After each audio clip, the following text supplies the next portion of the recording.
Hello. What's up? I'm assuming y'all could not hear me before, and now you can. How sick. Oh, it's been fun. We're having fun here. I was going on a whole thing about truffle. It doesn't matter. Uh What's up? We are here. Hello. We supposed to hear you? Yeah, that whole time, but it's my fault. Oy oy oy. I thought you were talking to Paige. No. No, I was not. Um yeah, basically it doesn't matter. It's because if I wanna show you, those were just bugging me that they were all over the place. Let me pull out my OBS. I have this new fancy. Oh wait, you can't see it. Oh, but this will actually be a good point. Wait, let me put it into studio mode.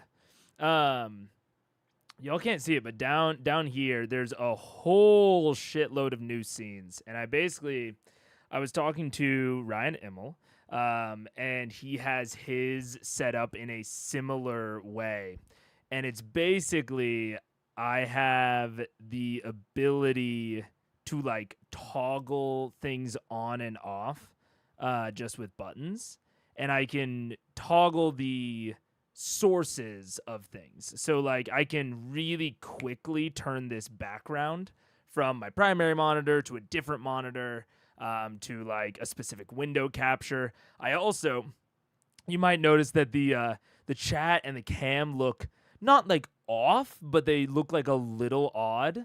And that's because they're in like a matrix of overlays. It's kind of hard to display right now. Honestly, while I'm not like filming it, because me interacting with it will change what you guys see, and you won't be able to see what I'm saying. But I'll maybe make a video about it at some point because it's really cool. Maybe I'll make a video with Ryan, because it's very cool. It's very interesting. They look fine to me. TVH, good. I'm glad. I think the only thing I want to do now, actually seeing chat in it, is I think I'm gonna do that so that it takes up the entire box. Bing bang boom, studio mode, and then I might turn down the chat size a bit. Yeah, that's perfect. So yeah, it's very, basically the long and short is it's very easy to edit, and more honestly, importantly for me, it introduces a lot of upfront complexity, but anything you add on past that doesn't reduce the complexity almost at all, which will make it a lot easier for troubleshooting, because that's been, obviously with all of the internet issues, that's been like very on my mind, is how do I troubleshoot this fucking stream. So that's been very on my mind. That was a big priority, and that's what I've kind of been doing since last stream on Friday, is trying to simplify a lot of things on my end, so that they are easier to do, easier to interact with. Been trying to, yeah, just make everything a little bit better, a little bit easier to manage. Let's see. But during that time, I've been testing the stream. Oh wait, let me see if Twitch. Okay, I don't think that Twitch is pulling in chats, unfortunately. Truffle's having its own other issues. So, you know, that's kind of neither here nor there. Yeah. So if you chat on Twitch, I'll see it. It might not actually show up on the visual element, but that's because Truffle's having its own issues, which is another thing I was looking at addressing. Yeah, I'm basically trying to limit down my points of failure to make everything easier to troubleshoot, ideally. Let's see. Let's get into it. Do I have VLC pulled up? I do not. Did I not run the playlist? I guess I didn't. I've also been changing up a lot of the automagic stuff that I had in the back end, trying to limit the things that are automagic. Kind of, a lot of it has been destroying things to build them back up better, which you just have to do occasionally. But hopefully the next time I do it, it won't be so destructive. And I will say, I mean, not to put the blame on too many other things, I also had some IRL stuff going on. I was going to stream yesterday and just take no Monday. But IRL stuff's happening. I got big old canker sores right now. But they are being suppressed currently. So today we're basically gonna go until the canker sores say I can't anymore. Let's see. But let me pull up. Oh, wait. That's not even the one I wanted.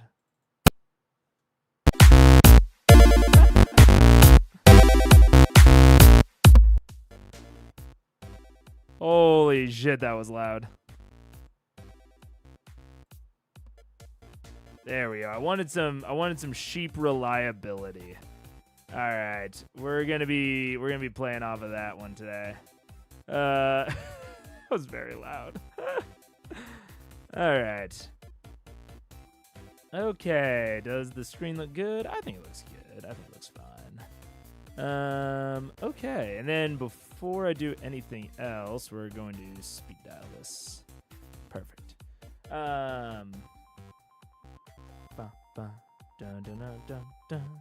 The only question I have is, should I have my cam on top like it is, or should I put it on bottom?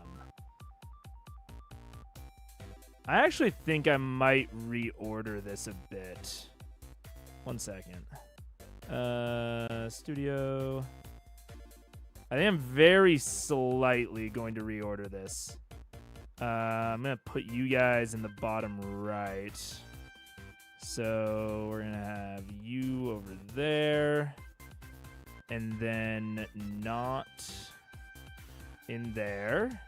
And then we're going to have me in there, but not in there.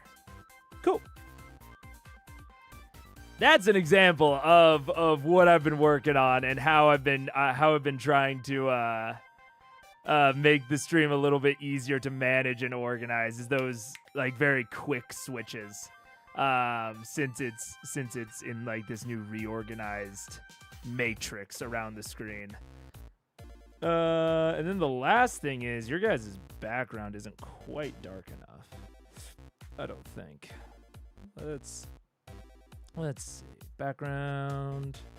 Let's raise that a little bit. Let's raise that a lot of it. Yeah, that looks better. Perfect. Just barely able to see the background behind it. That's perfect. Okay. And done and dusted. All right, let's do it. Yeah, we're just gonna be chilling out. I'll probably put the music a little bit higher, but I'm just gonna be doing some Ghosts of Saltmarsh preparatory work. And yeah, I'm excited. And then I think I don't think there will be Critical Eyes this week, mostly because of IRL constraints. If I was, I don't know if I said it in the Discord chat, But basically, if I was going to do Critical Eyes, I would have needed to do it today because of real-life scheduling. And I wanted at least one more stream before I did Critical Eyes. So that's mostly a scheduling issue on my part as to why we're not doing it. But unless we see, honestly, it would have to be like a major drop. Even if I dropped some frames, I would probably still go for Critical Eyes on next week. So unless we see something crazy today, which I'm hoping for 0. I'm hoping for 0 dropped frames, no issues. But if we do see some issues, they're gonna have to be pretty big because I miss streaming. I miss streaming daily. I have a lot of ideas and plans, but they're just not quite ready.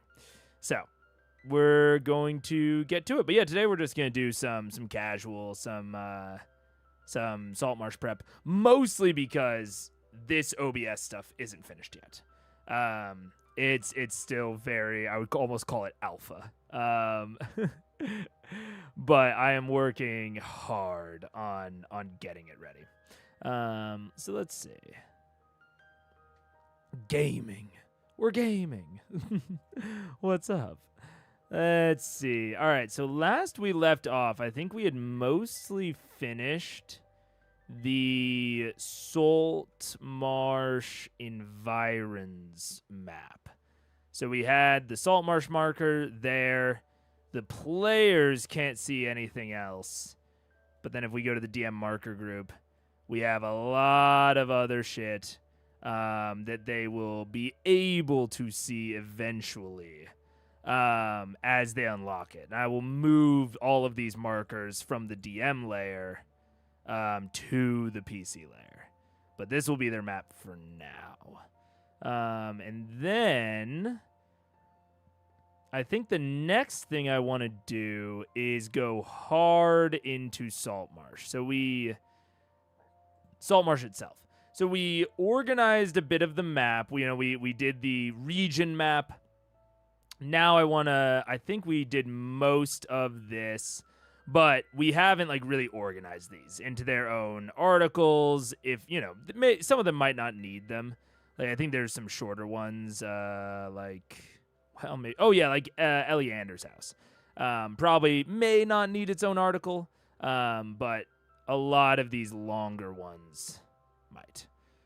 So I think that's where we're gonna go. Let's edit.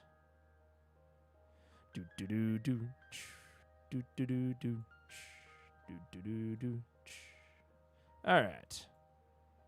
Let's see. And honestly, we don't even really need to be on the map. We can kind of just look at the markers back here. So, Prime Water Mansion. It's right there. And just going to open up a second tab.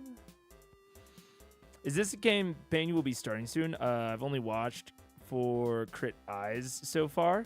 I'm not going to be starting it publicly. This will be a at-home campaign. There is a campaign that I've mentioned in Critical Eyes, the Unseen campaign. When I prep for that will not be on stream. I have a plan for the Unseen campaign, which is going to be one that is run in the Discord with audience members. But I basically, for that Unseen campaign, I went way too fast with it, and I delivered not only a mid product, but a basically non-functional product. And that sucked. I did not like that at all. And I was like, well, I can develop it as I go. But I realized that the stress of that is way too high for me. To be developing this bot as people are using it. Not for me. I'm not. I discovered that day I'm not built for beta. And so I am still working on the Unseen campaign in the background. But it's not going to be. I'm not going to release it. I'm not going to start it until it is very, very ready. Like, until I could, like, theoretically stop development and it would work well enough on its own. So that Unseen campaign is coming. But this is just an at-home campaign. I was DMing BitD for a while, and then BitD is a lot of work. I discovered that BitD was a ton of work to do the things that I wanted to do. That was the big issue, is like to interact with it in the way that I wanted to. It was too much work. Now, I say too much work. It was like I would have needed to dedicate full campaign time and resources, and I don't have that right now. So even this, this Ghost of Saltmarsh, I'm going to be running this by the module pretty strictly. So a lot of like what we're working on here is moving stuff from the module, like from the PDF, into World Anvil, just so that it makes it even easier for me to run it. But it is going to be way less work than your typical like homebrew campaign. So that's what I am. That's this, and that's just because I need to DM. I was missing it too much. I was the further I got away from it, the more I was feeling that ache to get back to it. So I'm gonna be running Ghost of Saltmarsh just to do it, 'cause even though I don't have like the time for a shitload of prep. And this way, I can't prep the Unseen campaign on stream, but I've told all the players for this, hey, no peeksies. So even with this, I can kind of do double duty, where I can like prep for the game on stream and have some good times with it.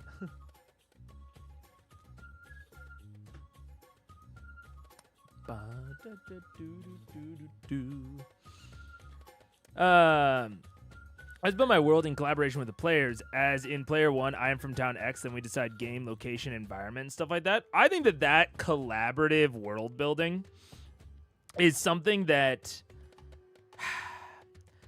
I kind of actually talked about this during the last Ghost of Saltmarsh prep, because it's very relevant to why I'm doing this. Is like, I am good at collaborative world building with my players when I can give over huge chunks of the world to them. So like the equivalent of like Orion with Draconia. It's like, okay, or even to a degree Percy with Whitestone. Although even Whitestone is getting almost a little too small for me, a little too detailed. I frequently and love giving over large swaths of the world. But when it comes to something of like, I've built out this whole region and I have all these ideas, it's very hard for me to give away smaller and smaller chunks. Like, basically, the smaller the thing is, the harder it is for me to like give it over to the players. And I really felt it when I was running Daggerheart. When I was beta testing Daggerheart, I really felt that, because Daggerheart really encourages you to give away those small pieces. Whew, I'm not good at it. So that's part of what I want to do with this. Is I'm going to do a lot of prep for it in the way that I typically would. But I'm also going to try to really focus on that over the course of running it. And it's definitely a skill that I need to develop, of being able to give things away in like a wider range, I find the smaller stuff way easier and more natural. A player puts an NPC in their backstory, they get to design them. Oh man, it's hard to even explain. I think it matters. I guess the size isn't actually the problem. Now that you kind of give that as an example, the size isn't necessarily the problem. It is how much stuff is it contained within. So it's like if I give them a country and that country's only within the world, that's like one thing that it's inside of, so that doesn't bother me. But if I've designed this country, this country, this region, this city, all of the factions and guilds in the city, all of these different dungeons and areas within the city, to then have a player that is from that city put an NPC into it, or place a shop, or place a landmark, that is tough for me. It is about fitting it within something that I have built, and watching it essentially modify that thing is the tougher part for me, I think. I build the major land masses and governmental structures of the major story points. I mean, I definitely also, I have a lot of times when I build my worlds, I have kind of this let me where's Exaladra? There it is. So it's a lot of times when I'm world building, and I actually have kind of a video I want to make about this, but basically it's okay, we have the world map, we have continent 1, continent 2, I don't know, oh, that's a weird looking continent, and then continent 3. And it's if the story, or if the players are starting on continent 3, I will divide up these continents into 3 pieces. I'll say okay, piece 1, 2, 3, piece 1, 1, 2, 3, and I'll get the general vibe of each of these. I'll be okay, what is the general vibe about how many governments are in 3? What's the overall tone of it? And then I leave it there. I do not go deeper on these 2 continents if the story is over here. I only focus on this continent. But even this continent, maybe I'll still divide it up into the 1, 2, 3. And then let's say that the players are in a town that's inside of 2. I mostly leave 1 and 3 alone. I do very little world building for these 2 beyond really major landmarks, overall tone, that sort of thing. And then I dive into this little wedge. So then, I have this wedge, and let's say the players are over here. I divide up this wedge a little bit, and I say, okay, again, major landmarks in 1, 2, 3, 4, 5, general tone, and then we're diving more into 6, and then I have the 6 map. So my worlds tend to have these sort of spikes of depth, where it's there's kind of this undercurrent up here of general vibes and landmarks. And then when players go some places, or a place becomes relevant to the plot, it gets its little spike of depth. And this is my big problem. I have I actively encourage players to add to these areas, where there's very little depth already. But the deeper in depth we go, the less comfortable I become with them inserting stuff. So like if we're like down here in like a place where they've spent most of their time, I've done most of the prep work for this area, it becomes harder and harder for me to basically allow in their their world building and stuff, which is bad. Like I want to I want to really drive this point home. This is a weakness of mine. You should, develop strategies and comfort with anywhere that you want to do collaborative world building. But yeah, this is kind of typically how my prep goes, so that I can make the world feel big. Like if they ask about a different continent, I have things to say. I have a paragraph or two to talk about. And then if they, want to learn more about this area, I might delay, stall a little bit, say they need to look for information somewhere. And then in between sessions, I start building out the spike of whatever they were asking about. So I have just enough to always talk confidently about my entire world, but the actual depth is actually very sparse. Like the actual world has very little depth to it until that depth is needed. And then if I have a session where, and this is kind of a separate but related topic, if we have a session, oh my gosh,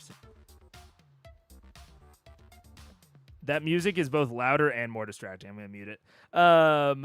If we have a session where they don't look like they are going to ask anymore, like if I've already done the prep, if that makes sense, like if I've already done enough prep in this wedge to feel confident for the next session, then I start just building out little triangles over here.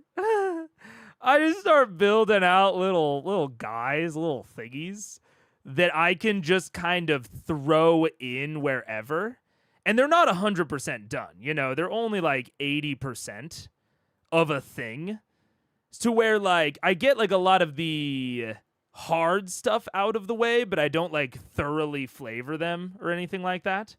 So that now if they ask about this section later, I can take one of my little floating triangles, whichever one makes sense. Sometimes none of the floating triangles make sense, sometimes you look at these and you're like, none of these really fit there. I got to make something from scratch. But sometimes they ask about an area and you describe it, and the way that you described it fits perfectly for this if you do like an extra 20%. So you lock that in there, and that saves you a shitload of prep time. So that's a lot of this strategy for me, is how can I make the world feel maximally big and detailed while doing the least amount of work. You know what I'm saying? By risking the least DM burnout. And I think to a degree, maybe that's part of why, is like for these, I'm so not tied to them. I'm so not tied to what's there. All I say is, hey, player, fit this vibe.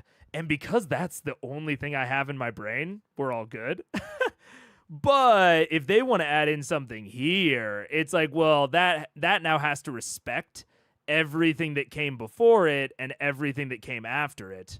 And so that's a bit harder for me. But that's my own weakness. That's not a good thing. For lack of a better word, fragility. If you've designed a house of cards, it's scary to let them near it. No, yeah, actually, yeah. No, I did not read that as a criticism. I think you're catching the vibe, Daniel, of like, because these are sort of self-standing, they don't have a lot of structure next to them to hold them up. You know, like if you do a lot more wide world building, these structures all kind of support each other. You know, if like they are in this depth spike and then they, like very abruptly juke you to the right, you have some little spikes of depth to support that. So I do think that this style is kind of inherently fragile. It's inherently building yourself islands and then building the paths between those islands on the fly when you need them. Which does, to a degree, like it relies on improbability, which I definitely do rely on improbability. I'm a relatively high improv DM, but I'm also a high world building DM. Those two kind of go together in this style of I have these highly prepped areas, and then I rely on my improv if they ever juke out of those areas. If they really unexpectedly leave the spike without warning, that's where I lean really heavily on my improv to make little ghosts of the spikes here that I can then fill in later.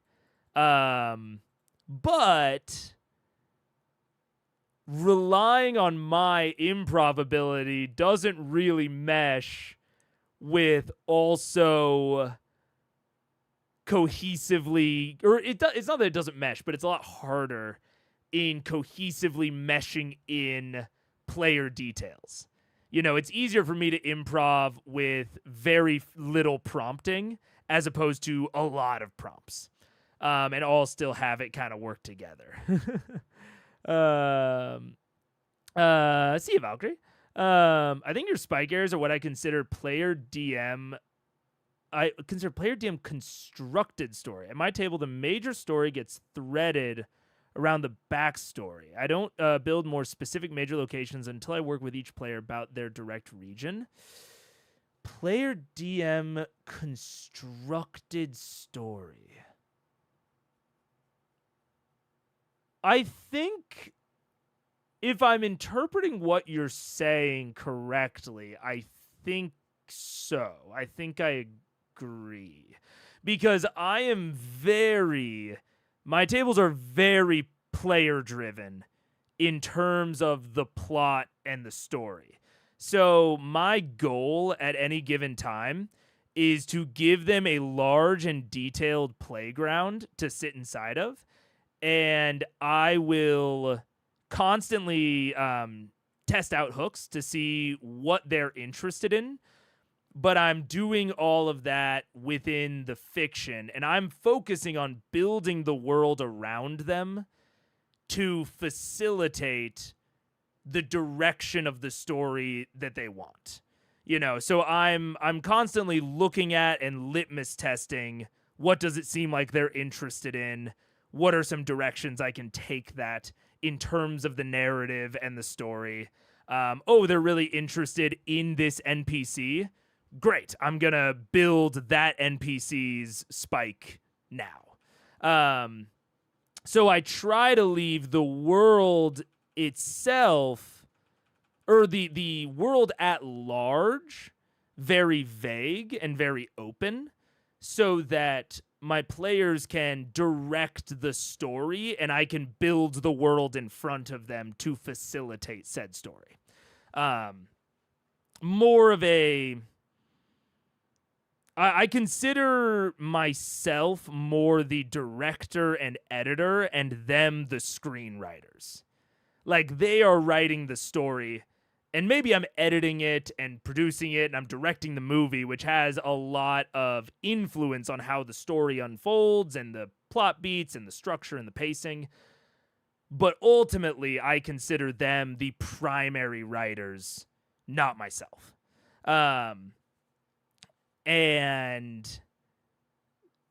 But that is in terms of story plot. So I agree with what you said, Ross, of like player constructed story whereas the world is much more leans DM constructed world that contains a player constructed story.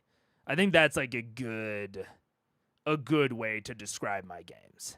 Of like, if I introduce a plot that they are really not interested in, even if I, try 1 or 2 times, maybe even 3, and they're just not picking it up, I do not force it down mid. I contrive the world to drop that story.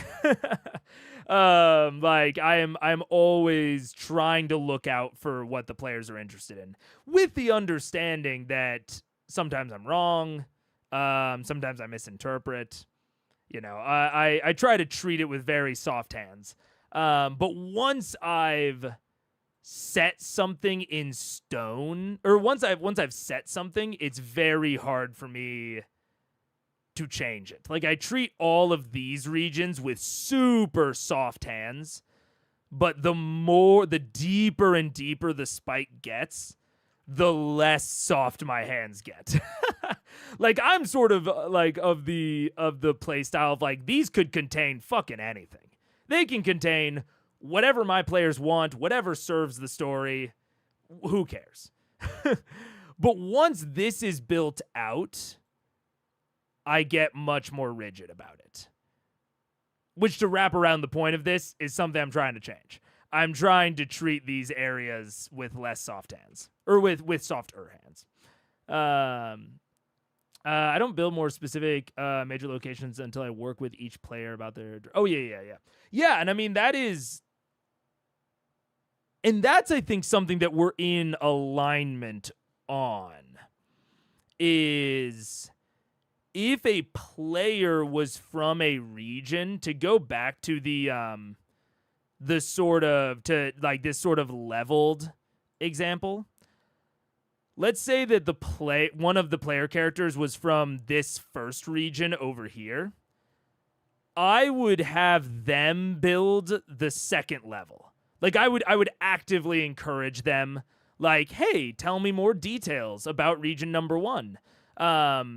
And I would actively want them to, like, talk about major landmarks and major factions and the tone and the biomes and stuff like that. But then I get a little bit less comfortable when we get down to, like, this third level, when it starts to dive down into more and more details. That's when I start getting hesitant. And that's why I was nervous about running Saltmarsh, is because Saltmarsh is such a small town that it's like when I look at this, I'm like, oh no, everything has an effect on everything. Whereas, like, to give another example, Duskwall. Duskwall is big. So when I was running Blades in the Dark, I was not worried about if my players were from any specific region in Duskwall. Like, if they're from 6 Towers, 6 Towers is huge. I can always introduce something that they may not be aware of, or that they didn't know about, or that's slightly different than they thought.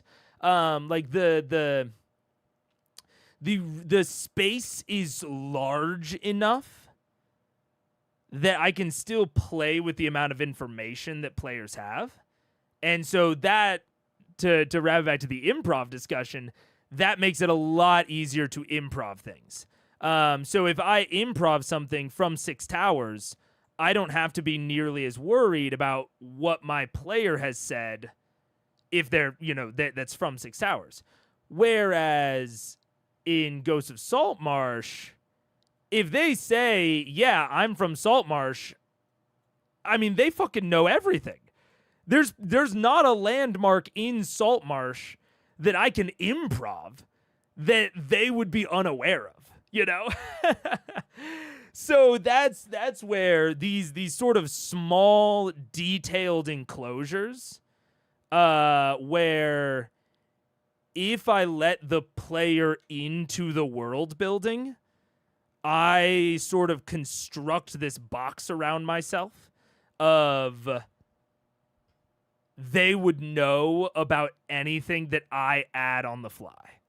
You know, if I add it on the fly, I have to make sure that it is something that would not have changed any of their decisions in the past, because they would know about it before I created it.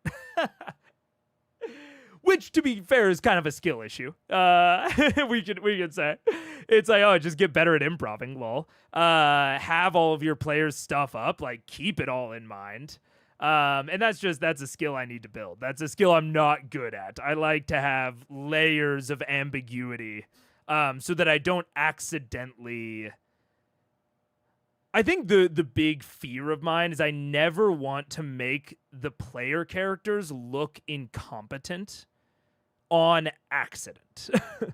I'm fine making them look incompetent on purpose. But I never want to introduce something through improv or, you know, whatever, that in retrospect makes them look like dumbasses. You know, I think that that's really shitty. But again, skill issue thing, and probably not as big of an issue as my brain makes it out to be, you know? Probably wouldn't actually be that big of a deal, but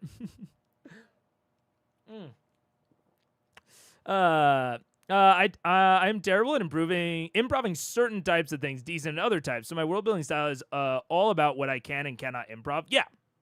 I totally feel you. I absolutely feel you. And that's why I'm better at improving those kind of high level details or high level tones. So that's why I like to focus my prep on detailed areas and then leave the vaguities and the ambiguities out here left to my improv brain. And that's why I like giving large areas to other players, is because if they don't get too detailed either, then it's much easier. And this is just like a personal thing. All of this is very personal preference, personal strengths and weaknesses. If they are building high level stuff, it's easier for me to improv details within their high level stuff than it is for me to improv details off of details. So that's where I get really kind of shaky, is when I start allowing them to build details, because it's harder for my improv brain to work within, you know. You and I are exact opposites. I play in the big picture and improv details, or wait, maybe not exact opposites. Yeah, it is. Yeah. I think that there are, this is, when it comes to like the distinctions between like prep, improv, and sharing responsibilities, both within what I would call world building versus plot writing. You know, like a really realistically simulated, you could call it, world will not generate interesting plots that much of the time, you know? So world building for a game is kind of this weird mix of plot writing with world building. Like, you want to build good and realistic set pieces, but you also need to bend that world towards an interesting story and game. And then within both of those things, within both the actual like set piece world building and the plot building, there is also varying levels of improv versus prep. And I'm much easier. I can't 100% improv my plots, but I really, and then there's like the improv levels, and then there's like a third axis of the balance between the DM and the players on all of these, on both of these things. So there's like 3-axied cubes of where you can be placed, you know? So it's like I can improv a lot of a lot of plots very easily, and so I think that makes me more willing to give a lot more of it over to the players because I know that I can react a lot easier. But with world building and like set piece design, I think I'm less confident in my ability to world build details. And so like at improv speed essentially. So the areas that I target, there's also like there's like a fourth axis. We got to go into the fourth dimension. We got to get a hypercube of all of these all of these things for more overarching meta-ish like things, both in world building and in plot beats, versus the layers of detail on like specific like session by session beats or specific NPCs as opposed to factions. Yeah. DMing style is a complicated web of layers, you know? What up, Ty? How you doing? Which is why I've said it before. It's why I like doing Critical Eyes so much, is because these like DMing style conversations, I would find it so difficult to like make a cohesive video about this because the variance is so wide and difficult to articulate to a degree. Whereas when we're watching Critical Role together in Critical Eyes, we can both look at a thing, and regardless of the words that we use for it, it can be like, oh, that thing that just happened within the context of this larger story and world that we are both aware of. This is how I feel about that thing, which makes it so much easier to talk about. It's so much harder to have, like theoretical conversations about this stuff without like direct examples.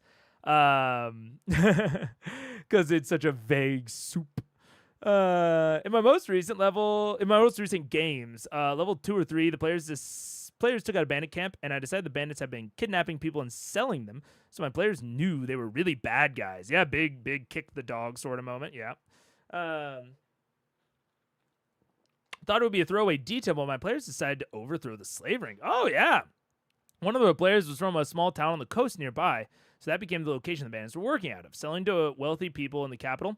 I think that very much sounds like something that would happen at my table. Like, you're very much describing, when I think of like player-driven plots and player-driven story, it is, yeah, I'm building out this sandbox. I'm building out, partial hooks. I'm not planning out whole arcs, whole stories, especially at the lower level like that. I'm not planning out these huge plot lines. I'm putting out hooks and activities and seeing what they latch onto. So it's like, like you said, building the bandit camp. Oh my gosh, they're super interested in this. They really care about this. It's getting them hyper engaged. Absolutely building that out further. I'm building new factions. I'm building everything.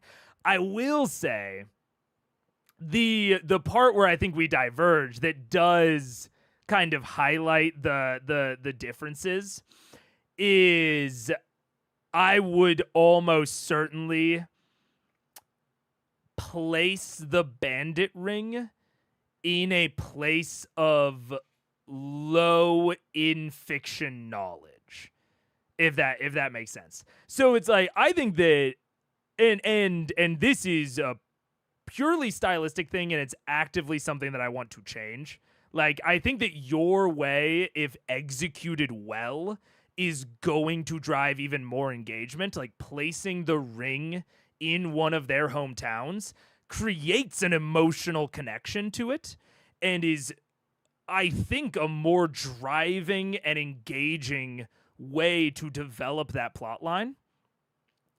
But I personally am bad at balancing how do I put this in there in a way that that their character doesn't feel like a dumbass for not knowing it. And that's honestly purely a skill issue. And that's one of my goals in this, is because Saltmarsh is so central, and I know that I'll want to develop it as we go. I'm going to be trying to push and stretch myself to doing that sort of stuff. Because yeah, I think that the way that I would have handled it is overall less engaging than the way you handled it, where we diverge. I've never tried, but I can't imagine having a co-DM. You'd have to find someone that meshed with your style so perfectly. Yeah. Or you would have to share responsibilities. Or not share, almost diverge responsibilities. Like you would have to say, this DM is responsible for these things, this DM is responsible for these things. But then even then, the styles would still have to mesh for it to not feel like bipolar in the actual campaign of like going from like very different style to style sort of deal, also Tai. I deactivate Truffle. Truffle's having issues right now, number one. And number two, I had to mess with the profile stuff. So not all of them are even making it through. So like I saw some on the on-screen chat that I'm not seeing on YouTube. Delete Truffle for now. We'll get it back later. But for now we gotta cut it. Unfortunately, it still looks pretty for normal chats, which is why I still have it on screen. But the actual local like extension client isn't really working anymore. I'm in the developer Discord for it, so when it is more resolved, I'll know and I'll let you guys know. But for now, no more Truffle. On your guys' end. Or you can continue to keep it, and I might see the message or I might not, unfortunately. So like the two longer ones that you put, I missed those. I was not able to read them. So feel free to resend them. Let's see. Yeah, by mesh I mostly mean they want the things I don't want. Yeah, that's fair. The guy from the Ghost Town had said he was a dock worker. So he learned he had been working right along with them without knowing. He was very determined to shut it down. God, that's so elegant. Yeah, that is... that, and I will also say, I think that this is this isn't as big of a weakness of mine, but I'm definitely better at writing large factions than I am at writing individual characters.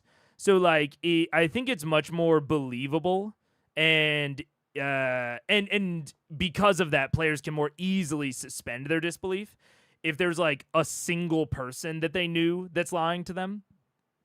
But my instincts are create a faction, have the faction's activities be discernible by the PCs when they arrive in the area, in like an intrigue puzzle sort of way, where it's like there are signs of it, but they have to put those signs together. That is, and it's all done through really largely through environmental storytelling. That's like my gut instinct way that I would set up that plot line. But that doesn't really work on a personal level, because again, going back to like the making a character feel incompetent, if the signs are there enough to where someone looking for it could see it, then that implies that if like a PC is from that area and never noticed it before, it implies a certain level of incuriosity and obliviousness that I don't want to ascribe to that character. You know, I can ascribe that to the other NPCs in that town, or I can make, you know, bespoke reasons that they didn't notice it, but I don't want to do that to the player character. But the way that you handled it, of having it be an individual that was lying and betraying and being deceitful to an individual player character, is a really good way to handle that intrigue and to handle that like hunt and that search.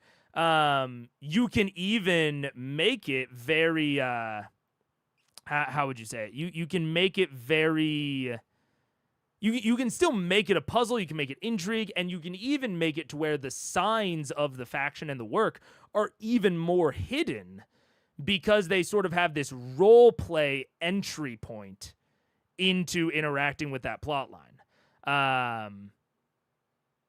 But I am not good at setting those sorts of things up. That's not a plot line I'm good at. I think I am much stronger in like setting up environments and making environments react to players' decisions and setting up that sort of intrigue than individual intrigue. Oh shit, we have an ad running. Ah! Okay, for people that didn't get ads, I'm gonna BRB. Oh wait, do I even have BRB on this scene?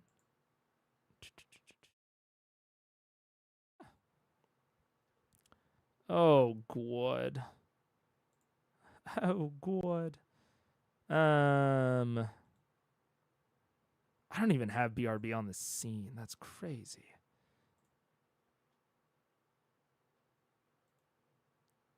Okay. One moment.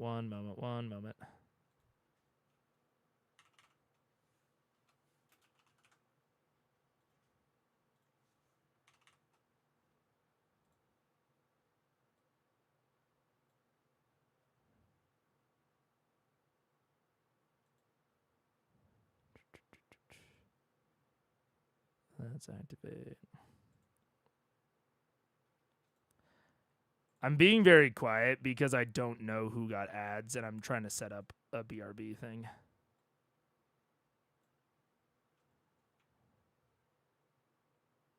Yeah, there we go. Okay, actually. Oh no, that's not what I wanted at all. Wait. What? Oh, I see. Pause. Yeah, there we go.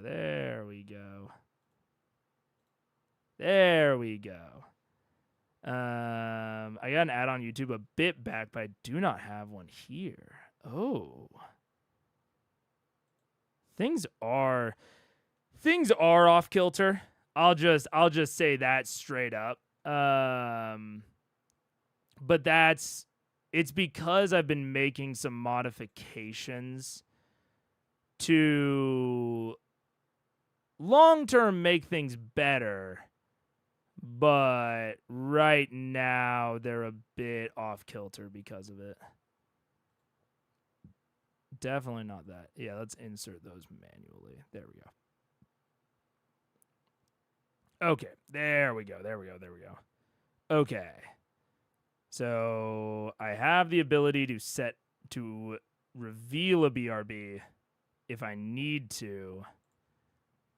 And then it also shouldn't happen again.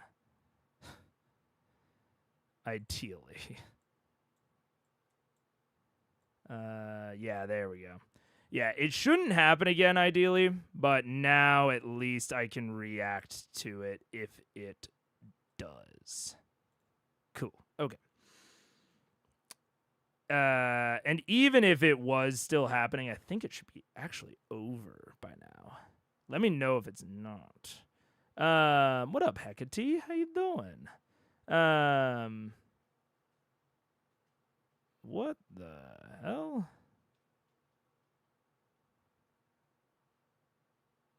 What is going on?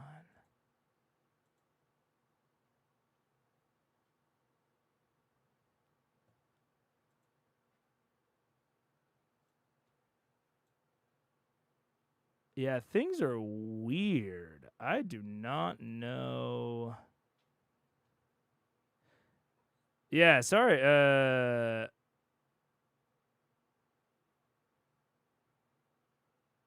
Yeah, things are definitely behaving oddly on the back end. Which I kind of knew. I definitely knew was like a possibility, but I didn't know that it would be this much of a possibility. One source. 1 second. So then we'll add that. Yeah, basically I was talking about it a little bit at the beginning, but I redid a lot of the way that my OBS is set up. Primarily because I wanted to have it yeah, there we go. Primarily because I wanted to limit the amount of possible failure points, but because I did that, oh, yep, there I go. Goodbye. Oy, oy, oy. Yeah, partially because I did that. Oh my god. Yeah, this is going crazy, dude. Okay, so I kind of made it work. Yeah, it's behaving very oddly. Yeah, partially because I did that, I made it a lot more difficult to work with in the moment. I have some ways and strategies that it's should be getting easier to work with. But it makes troubleshooting a lot easier is really the primary goal along all of this. Is troubleshooting is now a lot easier if we have like a drop. It's just that the way it's set up is kind of harder to work with. But hopefully we're back. Hopefully we're kind of out. What up, Rebecca? How you doing? I played in a game with co-DMs. The campaign was set in Skyrim, and both DMs were hardcore ES lore nerds. Ah, nice. And one DM handled all the RP, and the other handled all the combat. Yeah, that definitely does sound like a solid split. Especially, and I think that's a good point of like if both, it can be hard if you're making like a totally homebrew world with absolutely no like base like absolutely no base material to it. But if you're both really into the base material, there's only so much divergence from there. It really limits down the potential like disagreement points at that point. Only thing that sucks there is if you have a session with no combat. Yeah, to a degree. It's definitely, I mean, it would still be really nice because you'd be able to split the prep a lot, which would be really, really helpful. And then when it actually came to the in the moment running, it might be different, yeah.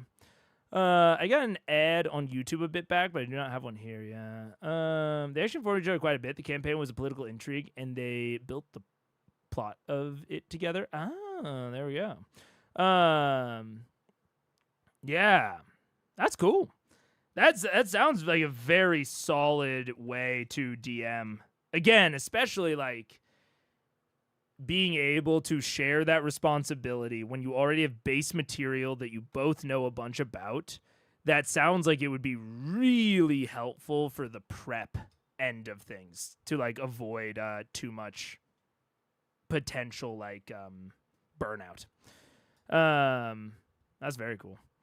Let's see. What up? Chris was not here. Hello. How you doing? Also, sorry, Twitch viewers, that your chats are not showing up on screen. The on-screen chat client is behaving oddly. Hoping to get it fixed real soon. But I am watching for Twitch chats. Okay. I think so. What were we doing? We've been just chatting for a little bit. I kind of forgot what we were even doing. I think we were. Oh yeah, I was organizing locations in Saltmarsh. Oh my gosh, it's been a little bit. All right. So this is Prime Water Mansion, which is it's like right on the docks. Although, probably, well, I can't tell if these are like main docks or not. Let me pull up the map. Because I can't tell if these are more like, like not civilian docks, but like transport ship docks. And then like the more like merchant ships would be out here. Like these kind of look like warehouses. So let me just see if I have a little bit better view of it on the actual map. This is a reason to potentially stay on the map. Oh, wait. No, I need to keep the editor up, though. There we go. Foop. There it is. There it is. Yeah,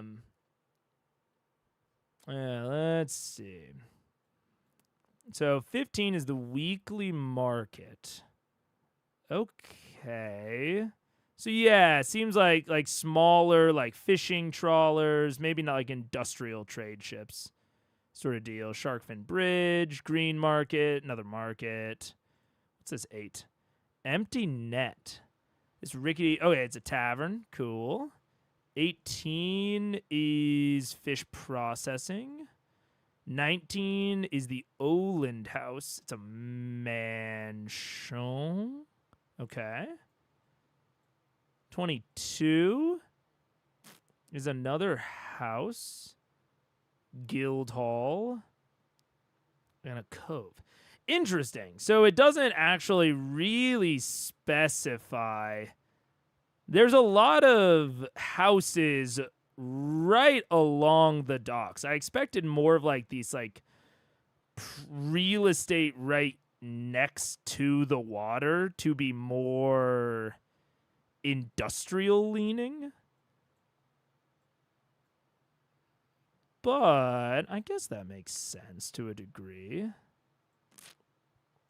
Those are pretty. These docks are definitely bigger, so I am going to still consider these docks as more for smaller vessels, though. Let's see. Yeah. So in that case, okay, so I don't need to consider that too much when considering the mansion. Gellin Prime Water maintains a large mansion right on the docks, allowing him to oversee his ships. Oh, okay. I needed to read like the second sentence for it to make a little bit more sense. He sometimes leans out to shout orders or answer questions for his captains and crew. His booming voice echoing over the docks. The location of his house also makes it convenient for his smugglers. Nice. The crews slip goods through a secret entrance. Ooh, okay.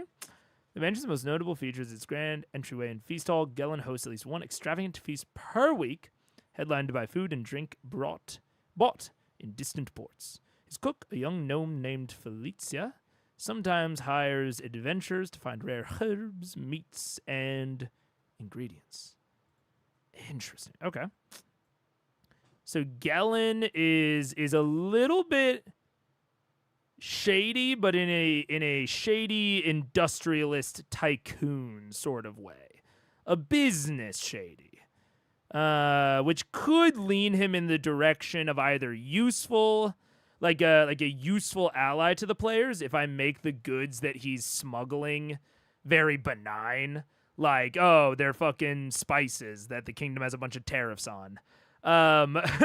Like that could lean him very, very benign, very much more towards an ally. Or if I make the things that he's smuggling like drugs, or, you know, fucking weapons, that could be a little bit more shaky. And then we could take the goods even into a further like villainous degree if we want him to become an enemy. So he's a pretty flexible character. I need to keep that in mind. I could work him into pretty much any plot. It would be very easy to work him into almost any plot, especially like smugglers are kind of just plot fodder because they are building landmark.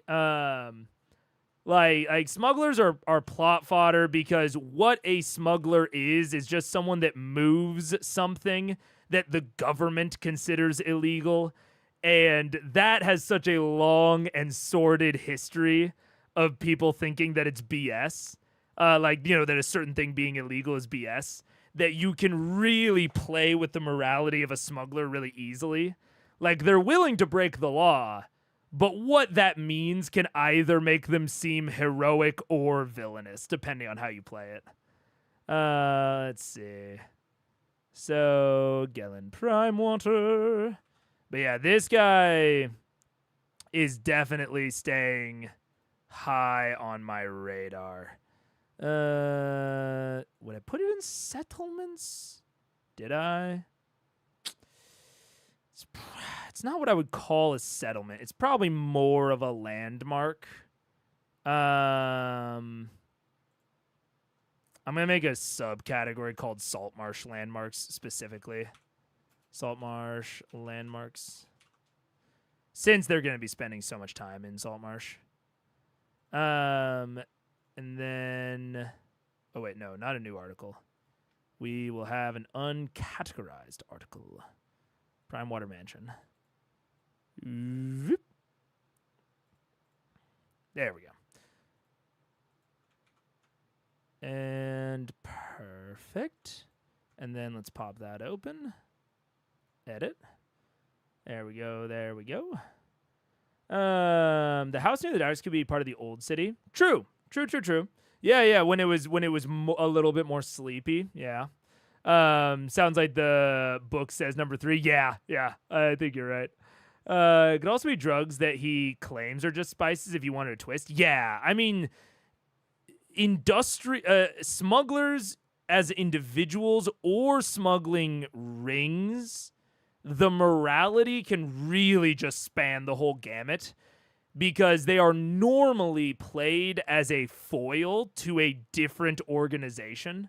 So, you know, like Han Solo and Chewie are played as foils to the Empire, and more specifically, the Empire's like law enforcement and government structure. So they are mostly defined based off of that, or a lot of times they are defined based off of that. But you can also just define them totally independently of that.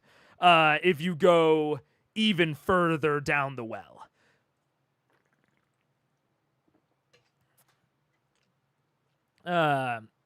I used him as a weapon smuggler who was smuggling weapons to local pirate factions to undermine legitimate shipping. Yeah, that's exactly, Michael. Like, you can putting him as a weapon smuggler that is essentially, it sounds like supporting the like the hold of the Sea Kings, like really puts him at odds with most of the rest of Saltmarsh residents. And provides a great point of conflict if you want there to be some internal turmoil, especially if you want the the Scarlet Brotherhood. They're supposed to be like opportunists. They play on the drama.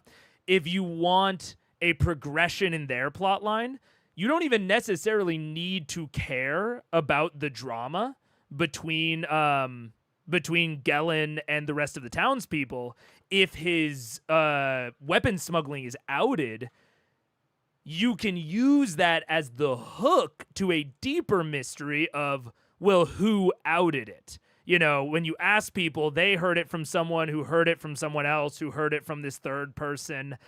And it can start to be a question of, man, these people are getting outed and like kind of sowing dissent amongst the town. Like, and maybe the characters hear a little bit of whispers about the Scarlet Brotherhood.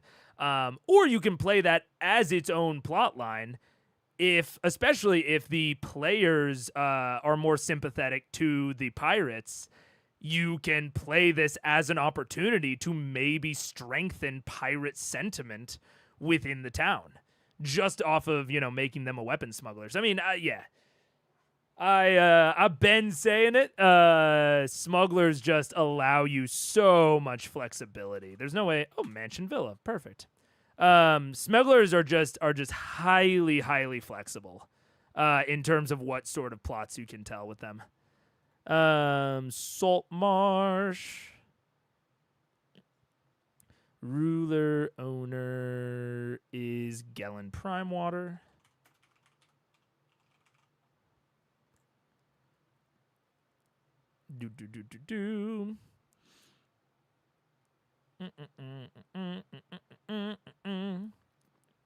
Firefly vibes, the protagonists are foils to big evil government. Yeah, absolutely.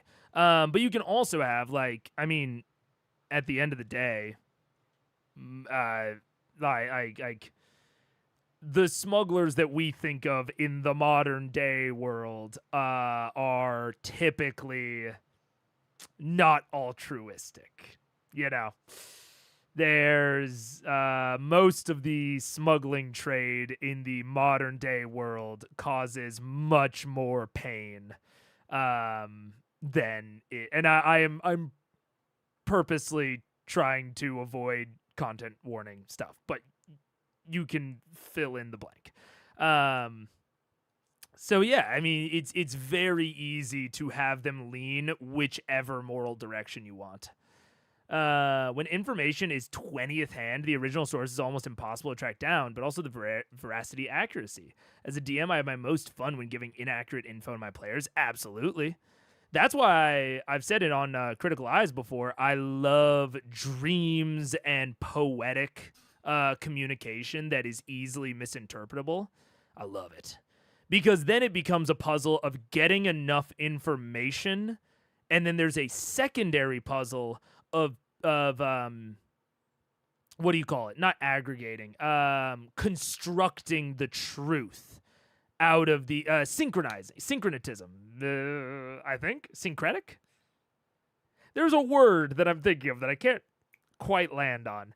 But it's like putting all of these disparate pieces of information together, each individually containing a lot of inaccurate info or very misinterpretable. But once you put it all together, the common thread emerges and gives you the actual clue. I love that sort of shit. I absolutely love it, especially because it's a puzzle that you can really easily interact with as a DM. Of like, you can constantly kind of vibe check as they're going through the puzzle of how close are they? If you give them the third piece of information and they're not even remotely close, you can start making the next piece a little bit less poetic, a little bit more obvious, and you can kind of wean the ambiguity back and forth depending on if they're struggling, like majorly, and especially if they're getting frustrated with the struggle. If they're being motivated by the struggle, that's one thing. And if they're really excited to get more pieces of information, I would honestly leave it ambiguous. But if they're getting like frustrated with the ambiguity and it seems like it's kind of taking them out of it, it's really easy to have the next clue be a lot less ambiguous. Like take a lot of the ambiguity and the and the misinterpretability uh, out of the next clue you give them to get them back more on the track. Yeah, I love that sort of stuff. Okay, so Gellin is the owner. Is there anything else that we need to link in this? Probably Felicia. Yeah. Is there any other additional rulers owners? Not an additional ruler owner, but definitely an additional person. Let's see. Oh, wait, if I do a room in the house, which rooms are connected to this room? Wait, what? Oh, this is if the location is a room. I see. That makes sense. So we just need to have Felicia have her own article. This is he's definitely a neutral. Definitely a neutral, and I will absolutely be modifying him depending on player choices. There are 2 Gellin Prime Waters in here. How did that happen? What's going on?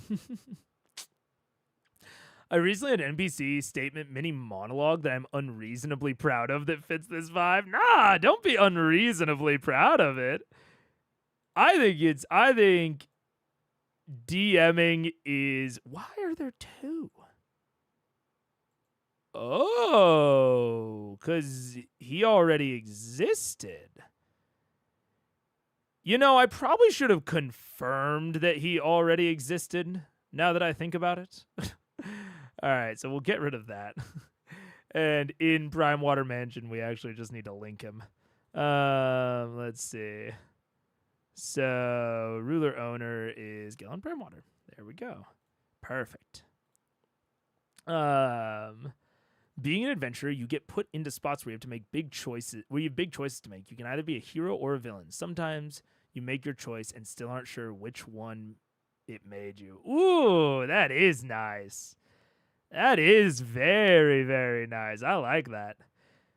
I'm always prouder of the short and sweet ones because, as y'all know, I like to ramble. So whenever I can make a really nice and short, poignant little statement, those are the ones that make me unreasonably proud. Although again, I'll say it. I don't think it's unreasonable. Let's see. Oh wait, I was gonna make one for Felicia. Do I already have one? I don't. Felicia character. Create article. And let's be sure. I can't link her in here. No, I can't. Okay. Let's make sure to link her current location to be inside of that joint. Affiliated organizations. Current location. Prime Water Mansion. Wee. Cool. All right. And I think that's all we need, really. Yeah, I don't think we really need anything else. Yeah, perfect.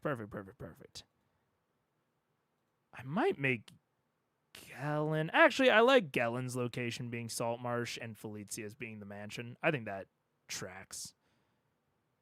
Unless he was like a big recluse, but that's not really how I'm reading him. Actually, you know what? I haven't really looked at his article since since we started talking about him. Let's see. Neutral. Prime Water. Well-spoken, dapper old gentleman. Okay. Over the years, his shifts, etc. Yada, yada, yada. His popularity. Because Gellin... Yeah, he is absolutely not a recluse. Okay, perfect. Let's see. The players are now literally going to another dimension to basically check if that NPC's choice was correct or not. Hell yeah. That's sick. I love that. Making your players so nervous that they feel the need to dimension hop. That's delightful. Let's see. That's funny. Okay, yeah, I feel good about that. So next we will move on to the empty net. Let's see. So the empty net is this tavern over here. The owner, Kreb Schenker, takes coin from anyone and asks no questions. Kreb works with Galen to screen the Tross. I should probably make this person his own article, I would guess. He seems definitely capable of being a bigger player, especially when it's related to this other one that I'm almost positive. Like I'm confident that I want to work in Gelen somehow because he seems like he is built to be worked in. And if this guy is related to Gelen, then I should probably work him out. Let's see. Is this for VTT or in person? Most likely VTT. The majority of the players would be available in person, but there is one that is not, and so it would kind of be a question of like, if it's not on a VTT, how do we work them in? So most likely VTT. Let's see. Empty net.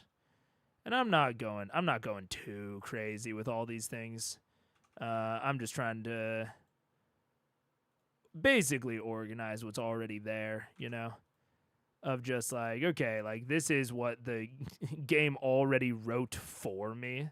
Let's just get the basic hierarchy down, you know, what's its parent location, who owns it, stuff like that. And then once we do that, we're kind of good to go. We do not have Kreb already. I had to check that time. Let's see, Kreb. Yeah, there we go. Create and link. Beautiful. Preview. Let's go to Kreb. And then Kreb. I actually need to go back to the empty net. The owner, Kreb, takes coin from anyone, asks no questions. Trollmaker's thrown out the door. Kreb works for Galen. Yeah, there we go. So let's grab that last paragraph from the empty net and throw that into Kreb. And then let's also grab this. And ask no questions. And we're just going to straight copy that. We're not going to cut it. Oh, whoops. Oh. There we go. Kreb Schenker. Perfect. Okay. And then Kreb is going to go into neutral. An empty net is going to go into Saltmarsh landmarks. Perfect. Okay. So now on the actual empty net marker, did we get rid of everything we needed to? Yup. And we made the location the empty net. Perfect. Now we're going to go to Solmore House. Solmore. I know it's extremely unlikely, but I'm holding out hope that this will be streamed and the can't be live person is SG. I don't want to get up y'all's hope. It's not.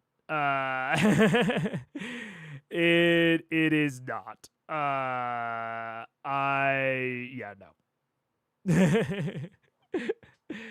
The participants will remain anonymous, except I can confirm that Paige will be playing.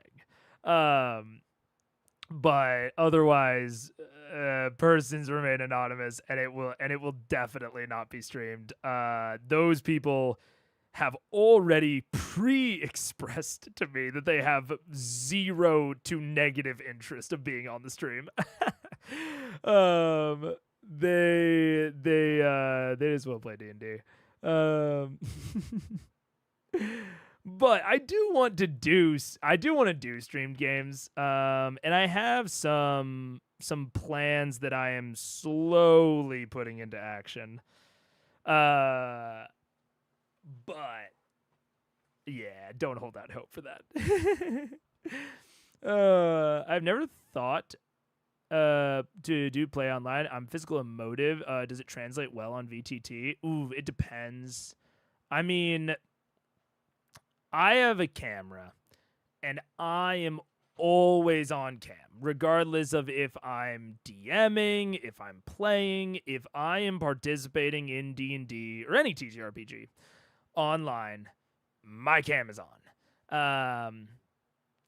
Now, some people can't do that for internet reasons or equipment reasons or whatever.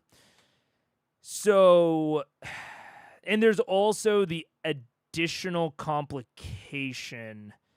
Well, I mean, it's either a complication or it's not. There's kind of a nice extra where I can more easily place cams within my line of sight. So if I'm playing or DMing, I can really easily place cams and the map and the table on the same monitor, and then I can kind of watch them at the same time. So sometimes I'm picking up on things I might not have otherwise. But also there's a lot of opportunity for distraction. And I think more impactfully, there's a lot of opportunities for distraction that you don't notice as a person that's not getting distracted. Like when someone gets distracted, gets on their phone or whatever at a physical table, you can see that that's what's going on, Like you can see that that's what they're doing and that they're not listening or whatever. But that's harder to tell online, even with a camera on. And it's even harder to tell if the camera's not on. So I think if everyone has good hardware, has good internet, and everyone is really engaged, I think the physicality aspect,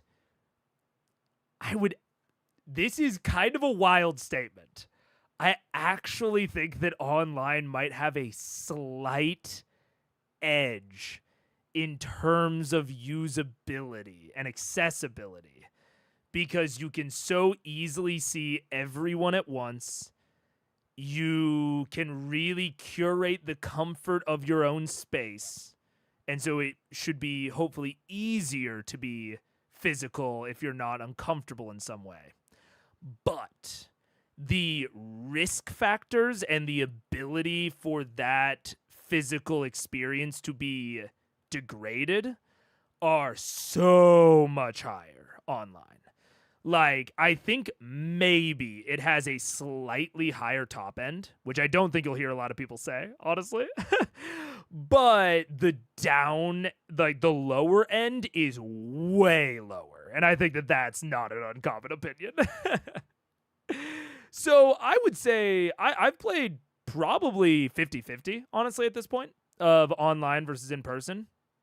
And I've definitely had really great experiences with both. I think from a DMing perspective, I like the ability that my personal setup affords me to more quickly go through notes and organize things on my screens. So I like that aspect of it. But especially, it doesn't surprise me that you're a very physically physical emotive DM. If you're focusing a lot on like a lot of these role play aspects and character interactions to like drive home interest in the plot, that definitely doesn't surprise me that that's where you lean, which is cool. That's very cool. And I think that you will probably feel the downsides of online more than you will feel the upsides, I think. If I just had to say like on average, I think you could put a lot of work into it. You and the players could put a lot of work into it, and theoretically it could be even better. But that's big theoretically. And it's much more prone to disruption. I'll say that. There are definitely some really distinct upsides, but the risk of disruption is so high online.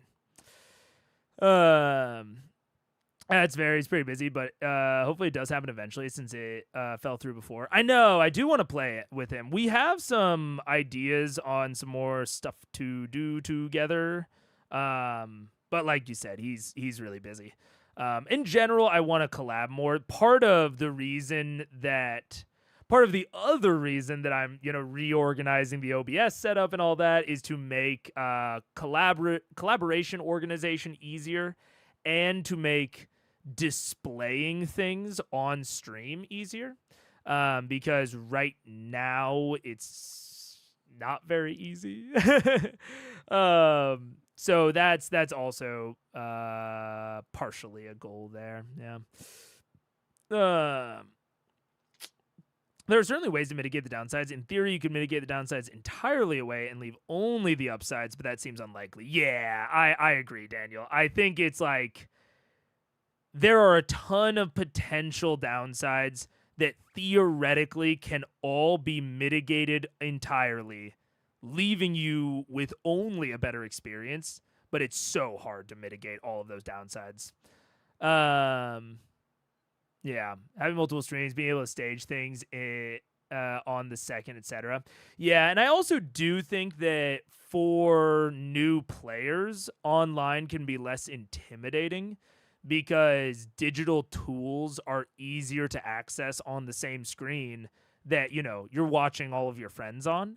Like a new player can have the VTT and D&D Beyond and the cams all on the same screen so that they're not, engrossed in their phone trying to, not like in a distracted way, but in like a looking through my character sheet, I don't understand something.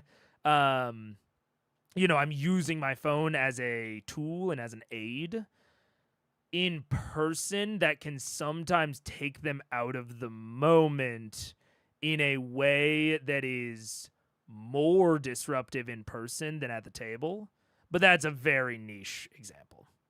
I think that's the most succinct way to put it is there are more downsides. If you can mitigate all of them, maybe it's better, but it's really hard to. I've done a jump scare and a dungeon crawl from zombies ghouls before. I have also lit candles for certain smells before. Yeah, and I mean that is the audio cues you can definitely do. Audio cues are very doable. Music is very doable. And again, when it comes to crafting comfort, you can display the music in a way that players can fine tune to their own comfort, especially if they're neurodivergent in any way, and like they have different like sensory like different sensory complications compared to a neurotypical person. So there's a lot of really nice accessibility stuff there, but smells are basically out the window. You can't light a fucking candle in everyone's room. I wish you could. Believe you me, I wish. I could ship all my players a candle and tell them, hey, light it all at the same time. That would be sick as hell. But yeah, so it's like, I think that's the big thing, is there is a lot of accessibility improvements, but lot of complicating factors and a lot of ways for it to go poorly. So I think at this point I've gotten it to where my in-person running and my online running, I think the difference between them is negligible. They definitely have pros and cons for my style. But I just have to lean into those pros and cons when I'm in a given environment. I will say the one thing I probably would never do is do a hybrid where like it's sometimes online and sometimes in person. I wouldn't personally do that, because even like if I'm in person versus online, like it changes the way I craft my dungeons. Like a dungeon coming off in person has, and I mean it's not like at the basic level. Like a basic layout is going to come off the same online versus in person, but like verticality is going to come off very differently. Really huge dungeons, like I can have massive dungeons. You know, theoretically I could have the entire Underdark dungeon on one screen that my players can pan around. I can do Fog of War so easily in a VTT. Whereas in person, I have to like cover up the maps with scraps of paper and everyone can see what everyone else sees. Like on VTTs, you can instance what people see which parts of Fog of War. In Foundry or in, I think you have to buy something for Roll20, but in Foundry you can instance it for free. So I would almost never build a dungeon for an in-person campaign that is predicated on the Fog of War and on like communication. But I would absolutely do that for like a VT, like an online campaign, because the VTTs allow that to be way more doable. So from that perspective, someone would have to give me a very compelling argument, like one of my players, as to why we should do it partially in person, partially online. Otherwise I'm gonna avoid it. Just not my jam. If I had one of those fucking like TV tables where I could display the VTT in person, that'd be sick. But that's I don't have that kind of cash. Come on. That's like if I got rich, that's like the first like completely, that's like the first frivolous buy. Or maybe someday I'll build it myself. Like I have actually considered, I have this, I don't know if you guys can see it. It's this old TV. Yeah, right there. This old TLC TV. That is broken. I don't know what's wrong with it. I think the Wi-Fi chip, or like there's something wrong with the internal circuitry. It's like a Roku TV. It's like $50 in college. And the something about its internals is going haywire. So the input HDMI still works, but like the internal Roku stuff doesn't work. Like it's really slow to react to its remote. But dude, maybe I should build a game table out of that.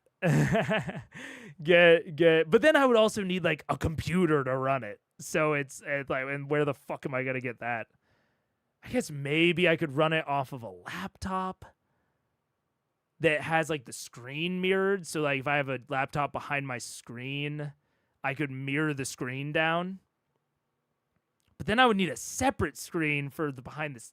I don't know, man. I'd need like 2 laptops at that point.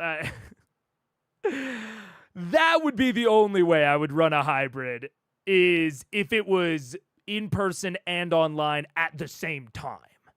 and I had like a physical way to like easily display the VTT. Then I would run it hybrid. But yeah, until then, hybrid's a no-go for me. Yeah. Something I'm surprised doesn't happen more is one-shots with DM-focused channels. People like Ginny D, Pointy Hat. I fully agree with you, Daniel. I have been thinking about that hole, or that perceived hole in content for a while. Like, months. The problem is I'm not very good at writing one-shots. If you have watched a stream, you know that succinctness is not a strength of mine. So, and I've talked to some people about them running one-shots, but the motivation isn't really there, but they'll play in them. So, that is also on my mind, Daniel. But I'm trying to build my skill in writing one-shots first, so that, honestly, if we're being real with each other, a lot of it from an ego perspective of I don't want to display like shitty work and then have a series where I critique Matt Mercer, one of the most successful DMs of all time. I think that might be a little bit detrimental to my cred. So I'm working on building that skill in the background before I necessarily do that.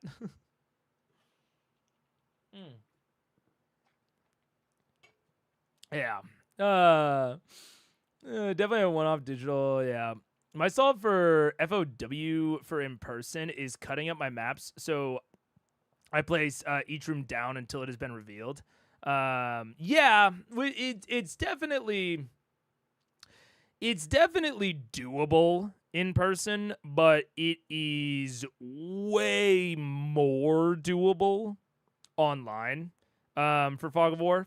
So it's less of like a hard rule. I maybe shouldn't have been so hyperbolic before.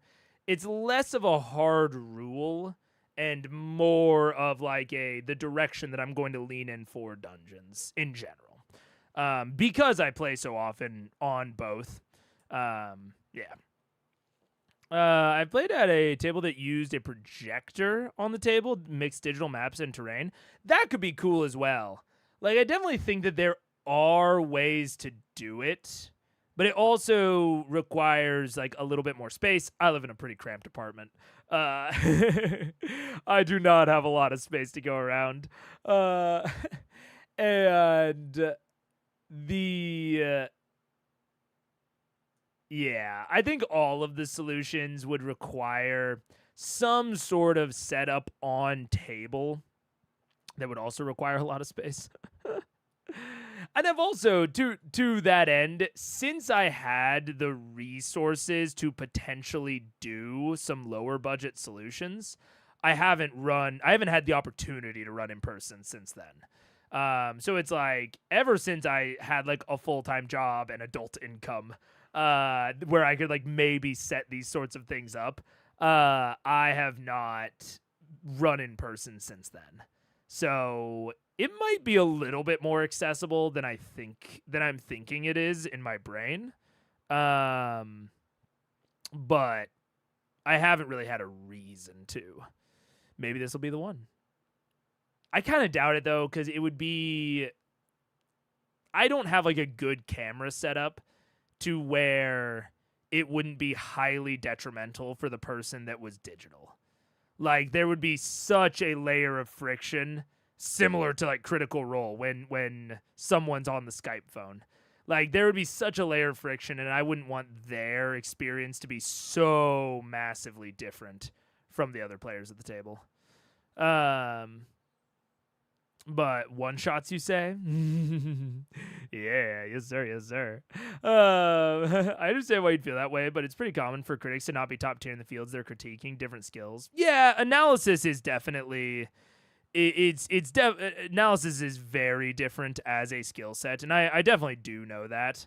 It's why, I was comfortable running that Daggerheart session, but one shots are a particular low spot. Like I was talking about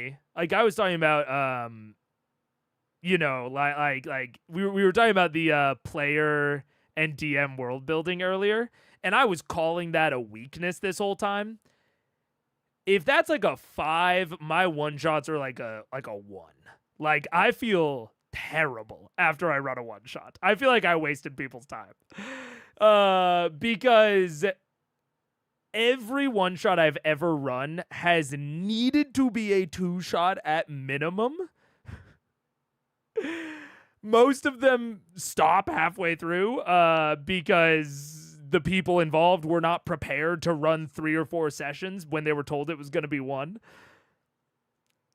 And so then all of them are just all of these set up questions with no answers and no resolution. Oh, excuse me. And no resolution and no catharsis. And then I feel bad. And my players are always very nice to me. They're always like, well, I really understand how it would have gone really cool, but I just don't have time to, do more sessions. I'm like, no, I understand. So that's one of the things I'm excited about for Ghosts of Saltmarsh is that Ghosts of Saltmarsh is an anthology module or adventure. Like it is an adventure that is meant to essentially be a collection of one-shots. So that's like a sub goal of running this Ghosts of Saltmarsh is to become more proficient at squeezing interesting things down into one session. That is one of my like sneak goals for this campaign, is not necessarily to have every session feel like a one shot, because it is going to be a campaign. Like it's explicitly not a one shot. But to have moments in it that are much more one-shotty. Because the general way that Saltmarsh is constructed is like the players are based in Saltmarsh and they kind of loop out and back to Saltmarsh all the time. So they're like looping out, looping back. And so I really want to experiment with that sort of process of like, can I have a session where they leave Saltmarsh at the beginning of the session and they are back in Saltmarsh by the end of it? And can I make it all interesting? And can I like tell a complete story? And Saltmarsh gives you a bunch of adventures like that. So I also want to develop some heuristics, because I don't feel like I quite even have a good enough grasp at least, of what makes a really good one shot. Like the actual like general mechanics of it, to develop my own heuristics or my own strategies or frameworks, which is something that I do for maps, and that I do for a lot of things, honestly. So I'm also hoping to analyze some of the Saltmarsh provided kind of one-shot experiences to see like, okay, what do they have in common? Also, run it. Does it feel good? So that I have more like points of reference, because right now I only have bad points of reference personally. And I have basically no good points of references personally, besides like entertainment ones. But entertainment ones are really hard because you can never know what was behind the camera. Like you never know what the DM cut, what the DM didn't. Like, that's what I am. That's gonna be one of my big self-analysis points during Ghosts of Saltmarsh, is looking for improvement on that one-shot technique. I wonder what the economics would be of setting up a place with a TV and a nice table and rent it out for parties, special events. I have no idea. Honestly, that'd be interesting. I don't know. The best way to get better at something. Yeah, absolutely. I agree, Ross. I fully agree. And I want to practice it privately, but then I do like it is in my medium-term plans to run public streamed one-shots. And even the Unseen campaign is supposed to be an anthology campaign. Like West Marches is basically designed to be series of one-shots. So that is very in the medium-term plans, yeah. Use your one-shots to set up campaign plots. Yeah. It's but it's even like that's talking about like embedding a one shot within a campaign or as a, interlude within a campaign. I'm terrible at making them separated from a campaign. I'm actually not that bad at embedding smaller stories within a larger campaign, but I'm bad at telling a single cohesive story. It's like, novels versus short stories. Like novels can have short interludes or they can have novellas that are like, part of the series. I think I could write those. But a short story that just has to stand on its own, that's way tougher. The biggest thing I do for one shots is go through and tag everything with absolutely essential, important but not essential, and fluff. I've been thinking a lot about the idea of shortcuts, of like, it's definitely not something I have done before. Like since I think the last time I ran a one shot was like maybe a year or two ago. I guess if you don't count the Daggerheart one. And I definitely since then have realized it's like you need to strip the plot down to its absolute bare essentials. And those are the only things you hold on to. Everything else you need to cut, but you also need to have like time cutoffs, like real world time cutoffs of like, it's been an hour, we got to move on. And that's something I'm not good at. That's something I'm not great at. So, but that's it. It's literally just a skill issue. It's just like put in the reps, practice, get it done. Which is it's honestly the best DMing advice. It's the best anything advice. It's the best streaming advice. It's the best insert sport here advice is learn basic technique, put in the reps, get basic proficiency. And then learn advanced technique, put in the reps, get advanced proficiency. Like it is that simple and that hard, of just, that's all you have to do is just put in the reps. But harder said than done, or easier said than done. How did I fuck up such a common phrase?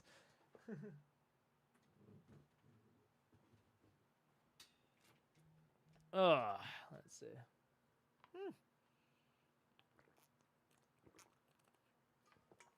One of the things I was paying attention to was what some DMs dwelled on, skipped, etc. It would be one of the things I have thought about, and this is, what I'm talking about. And I think that's a really smart way to do the analysis, since you can see the back end and you can see what people are skipping.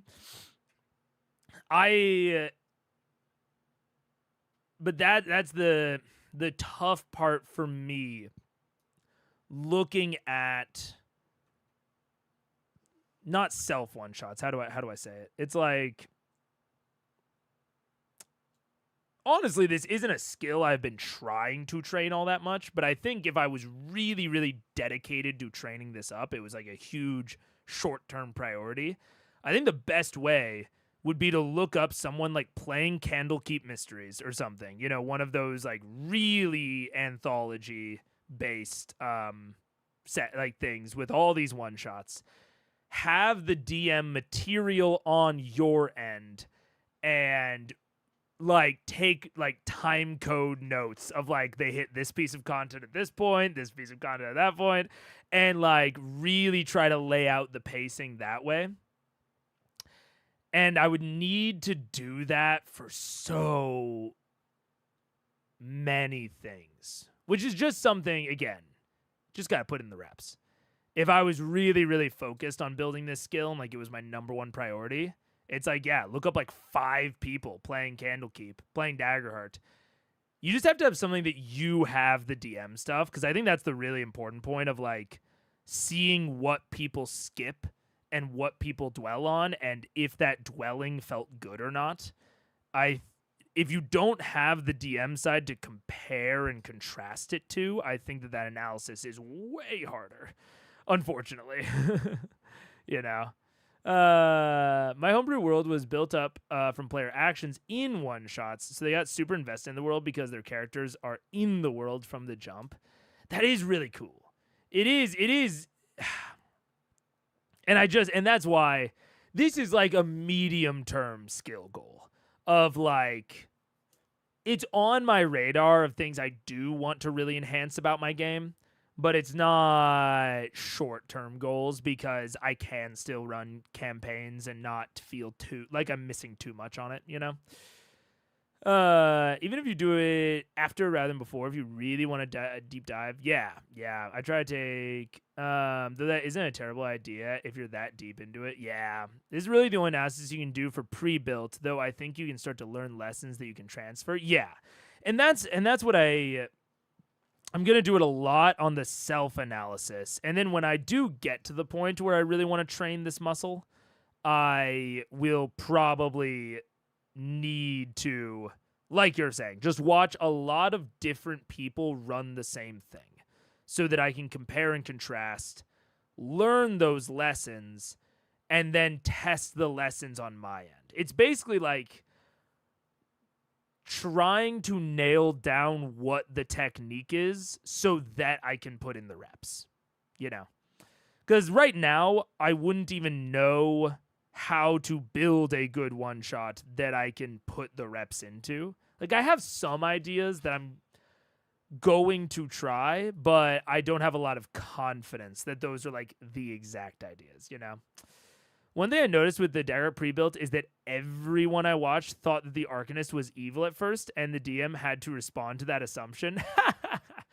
Yeah, it's because she seems so mysterious.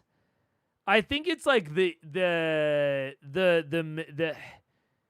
all of her stuff is played in this way that is hyper mysterious, which I think is supposed to drive intrigue, but it definitely, I think, had a sinister undertone, especially with how it tells you that she talks, of like the fast and then short. Yeah, it's technically a quirk in the writing, not the pacing, but it was still really interesting. It is super interesting. The common thing was you brought her this stone that is used to protect the town. Why is she stealing the protection stone? I definitely think that when I ran it for Paige off stream, I don't think that she thought the Arcanist was evil because I played her differently. Like, I definitely played her a lot more silly, and I focused less on her magic and more on like the responsibility and shit, and like her helpfulness. And like when the stone was revealed, she was immediately like, because I also, in the Page one, it was a head-to-head. So I didn't have one of the characters know what it was and the other one not. Like, we didn't have, like, a way to deliver the information. Because she also wasn't playing Marlowe. So we didn't have a way to deliver the information that of what this stone was. So I had the Arcanist tell her what the stone was. And say, like, oh, man, like, King's taking a big risk. We got to get this re-enchanted and get it back ASAP. And obviously, I said it much more. But I think that her explaining the purpose of the stone and explaining the stakes made it seem like she was bringing the players in or the player, in this case. She was bringing the player in when she didn't need to, so it made her seem much less evil, I think. But to your point, I didn't do that until the second run. Yeah. Once you get to the search of Grog, you will see what I consider the perfect one-shot. Ooh, exciting. Exciting. I'm excited. I'm excited to get to the Critical Role one-shots, especially with all this stuff that I've just talked about of, like, I'm going to be analyzing those much more from a learning perspective, which is still, like, part of the way that I do Critical Eyes is, like, what can I learn from Matt? Like, what are the ways that he's better than me, and how can I take away things from that? But he's also running a long-standing mid-level campaign, which is, like, my bread and butter in terms of D&D. So a lot of it is also just, like, interest analysis and, like, educational analysis. But, like, the one-shots would definitely be more, like, learning and self-analyzing type analysis. Yeah. So that's exciting. I thought the hard requirement of Marlowe was dumb. I agree. I writing a one-shot with one of the player characters requiring certain information is ass. I'm being hyperbolic. It's not that bad. It went fine. But it was definitely something of, like, oh, I'm not doing that in any future ones. Like, you can take that out and replace it with a letter that someone has, and that's like, do not read until you enter the Sablewood. Or something, you know, because they don't want it around prying ears or whatever. And maybe you have them, like, read it as they're, you know, between, like, the Act 1 and 2 fight and before they actually get to Hush. You could have totally just replaced it with a letter. But I also think the secret reason they require Marlowe is because Marlowe's power are ideal for the final battle. She's the only AoE. Yeah, but it's... And this is something that I've definitely realized in terms of game design is if you put if there's a thing that you tell people is a requirement, but it is not super clear why it's a requirement, and it creates asymmetrical gameplay,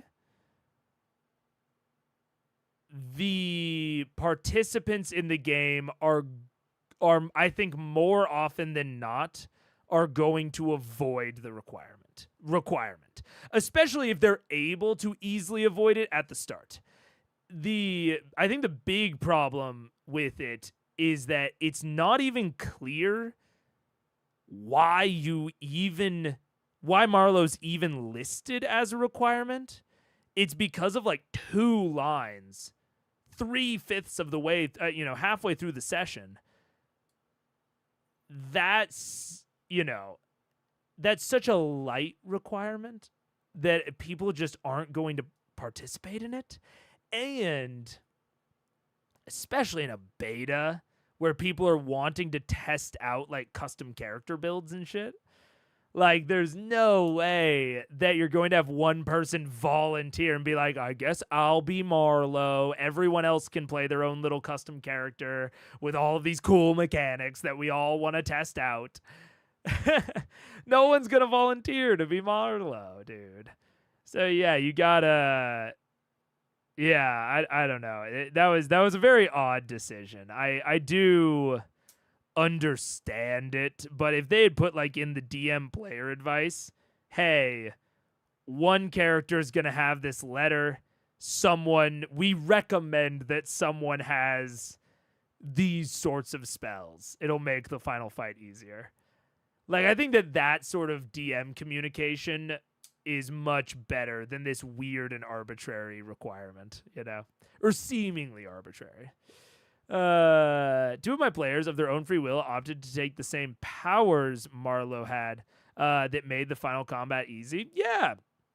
And I mean, there's not that many options. What are there? There's 3 per domain, so there's 30 for 4 players, and each player gets 2. So 8 in 30. Only one of them has to take one of Marlowe's powers, likely, or just an AoE power. So, like, I think that the chances of them doing it are pretty high. And if you give the DM that little bit of like a wink and a nod of like, hey, AoE might be good in this last fight. They even tell you like DM tips and DM strategy before the last fight, but they do not tell you about AoE being useful.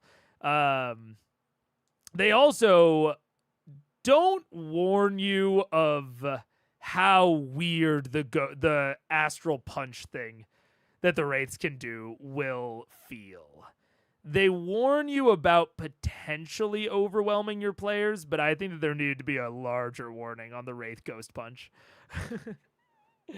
of how odd it will be if you have like less than 3 or 4 players. But also that might not have been something they were fully aware of. That might have been something that, you know, only came out in the playtesting. Geez, what are we even doing here? We're doing Soulmore House. Yeah, there we go. Soulmore, the largest is a personal mansion, 3 of the smaller buildings, secure storage, cadre of guards. These mercenaries report to Cairn. And though they outwardly serve the Soulmores, their loyalty is to the sea. Ooh, Scarlet Brotherhood. Interesting. His eidetic memory allows him to burn any notices and reports he receives. Oh. Interesting. Okay. Soulmore. This is a lot of things that we will need to make into separate articles. Building landmark. Soulmore House. Great link. Let's see. Save changes. Ghost of Saltmarsh. Reload. Way more interesting was the one that made you relive a memory. Oh my god, that one was so cool. Yeah, reliving the memory was very cool. And like very much, I think, was the most direct example of the type of player like interaction and like collaborative storytelling and world building that they're really, really going for in Daggerheart. I thought that ability was awesome. Yeah. I absolutely agree. Let's see. I'm trying to debate if I should keep this in the Soulmore house. I don't think I should. I think I should create an owning faction called the Soulmore family and then move all of this. Yeah, I should move all of this into the Soulmore family house.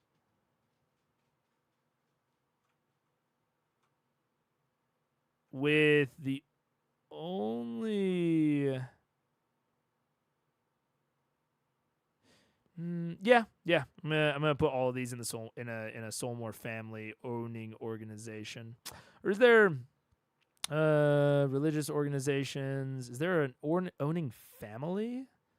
Additional owning rank? I don't think there is. That's fine. That makes sense. Are there any additional secondary rulers or contesting ownership? Owning organization. There we go. Create and link new article. Oh, whoops. Soulmore family. Create and link. Oh, what? Let's go back to the articles then. Soulmore family gets all of that. Let's go into them. Maintains a cadre of a dozen guards. These mercenaries report to Cairn, and though they outwardly serve the Soulmores, their loyalty is to the Scarlet Brotherhood. Yeah. I think that's a better place for this text. Despite the Brotherhoods, Cairn takes pains of this, I'm going to say, family Cairn takes pains to avoid is eidetic memory. Yeah.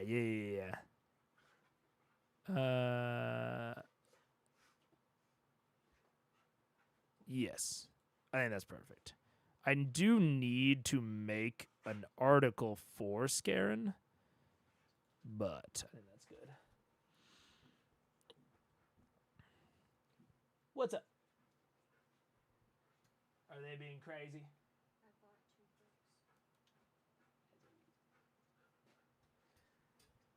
Oh, how long have I been streaming? 2 hours? No drops? We love to see it. We love to see 2 hours with no drops. I love that. I'm just saying I love it a lot. Let's see. Ruling. Organization currently leading the organization, right? Leader title. No. Geographical location. That'll be. Ooh. I think I'm gonna say Saltmarsh. Yeah, that's fine. Yeah, that's fine.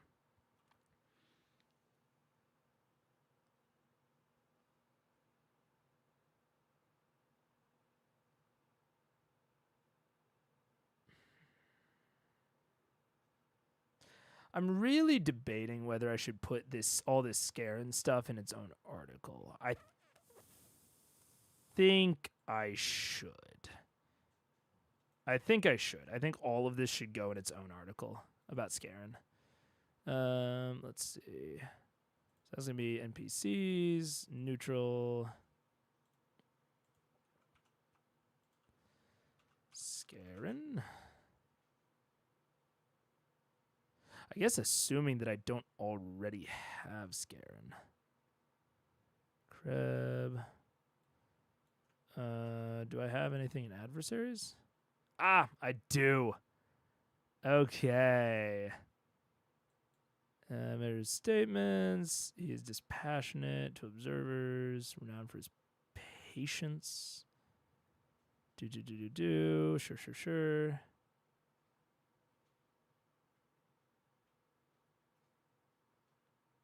Yeah. Okay, awesome. So we're just going to add that into Cairn's stuff. Yeah, perfect. Despite the Solmore family. And I'm going to say proficient. There we go. Yeah, perfect. Okay. And we're also going to put related organizations. Main one, Scarlet Brotherhood. Extended one, Solmore family. Perfect. Delightful. Okay. So we've got that. Easy. And on the off chance that, he becomes an ally, we'll cross that bridge when we come to it, you know what I'm saying? Let's see. Saltmarsh Cemetery. Where is the Saltmarsh Cemetery? Oh, up there. All right. Opens a pop-up.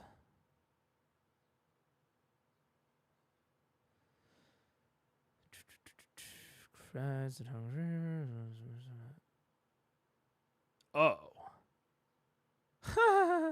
I was just about to say, man, we probably don't need to translate this NPC, if they're just this. But given this, the players are almost certainly going to talk to him at some point. So he definitely needs his own article. Let's see. So we're going to make a separate cemetery.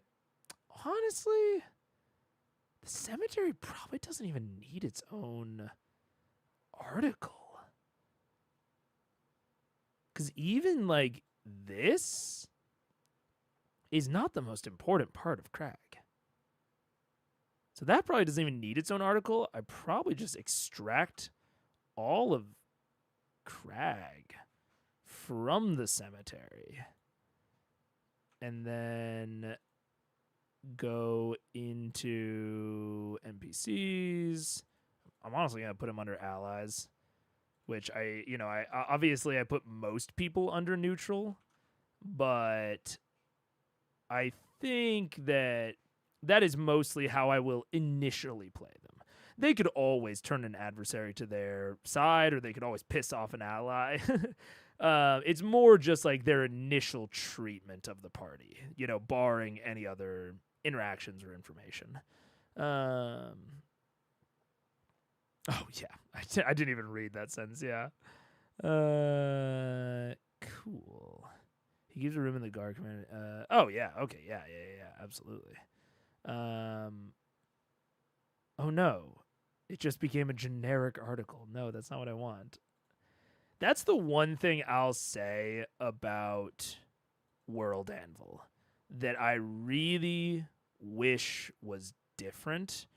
And I haven't heard them give a cohesive statement as to why this is so difficult. Because I know that people have been asking for it for a while. But once you create an article, you cannot change that article's template.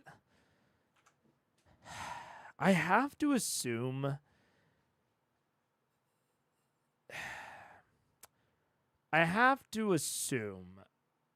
that it is because when you, so like if I go to allies, like if you put something in the template specific prompts and connections, like all of these, have their own little boxes, and when you actually look at them on the article, they're all formatted nicely under these headers. But like I would even be cool with this is what I really wish. I wish that if you had an article, honestly, if it was in a generic template already, I don't understand why you can't make it a more specific one, because to me that seems just dead easy. But even if you have one that has like all of those template specific articles filled in, like Saltmarsh. Where's Saltmarsh? Yeah. So for Saltmarsh, I have a bunch of the articles filled in down here, like all the smuggling, districts, docks, whatever. If I wanted to change this article's template type, just put all of this in the freeform entry box. Like it'll look messy, but all of the content is retained and you at least have the option to switch the template. Because it's like this freeform entry box, anything can go in there. Literally just do a fucking, take all of the data. It doesn't have to look pretty. You can tell people like, hey, this will look ugly. You'll have to reformat it. But like, give us the option to change the format. That's probably my only really big critique of World Anvil that I can think of. I love World Anvil. I would love for them to be a sponsor someday. I would talk about all of its benefits to no end. But that is my one huge problem with World Anvil, is that sometimes I create something and it's not the template that I ultimately wanted it to be.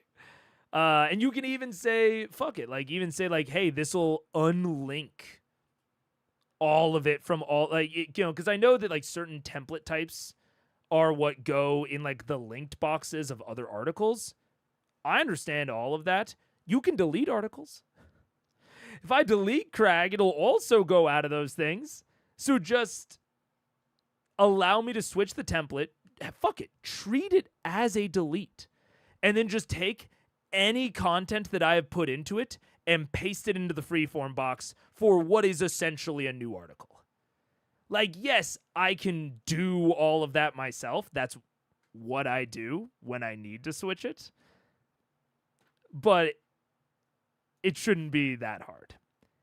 And I also think that you could probably make it a little bit more slick than that. I'm just talking at base case, personally. I don't know. I get those are three skill sets in a single person that are inherently fascinating. Yeah, this dude, I really like this guy.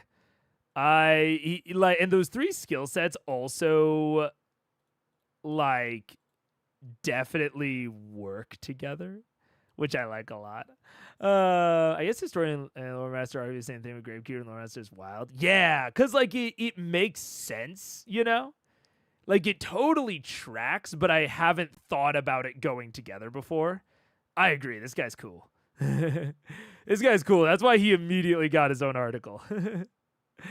If your players are jerks unaware of what DMing is like, they could ask for stories about every person buried here. That is true. That is true, indeed. I mean, at that point, you can have Craig just be like, they're not fucking interesting. There's no stories to tell. Like, have like 3 stories on your back end, and if they ask for more after that, just be like, sorry. None of the rest of the people are interesting. World End has a lot of minor UI quirks that you eventually don't notice when you learn how to work around them, but it has some very powerful features if you dig for them, and the UI stuff usually isn't breaking, just slightly annoying. Yeah, the not being able to change the template, there's a way around it. It's exactly what I said of like, yeah, I can just go into the article, I can control A it, and then I can paste that into the new article. Like, it's very possible to work around. And yeah, the benefits far outweigh the detriments. But there are some things where I'm like, I just don't get it. I feel like I must inherently not understand something about how this works on the back end, because I have a certain amount of assumption about how it works on the back end. But I don't know it, you know, for certain. And yeah, sometimes I run into things where I'm like, man, either I don't understand it or this is bad. and those are kind of the two things, you know. Let's see. What? Let's reload. But I do love it. I mean, there's a reason that I'm using it. It has so many advantages compared to alternatives and contemporaries. It's very, very powerful.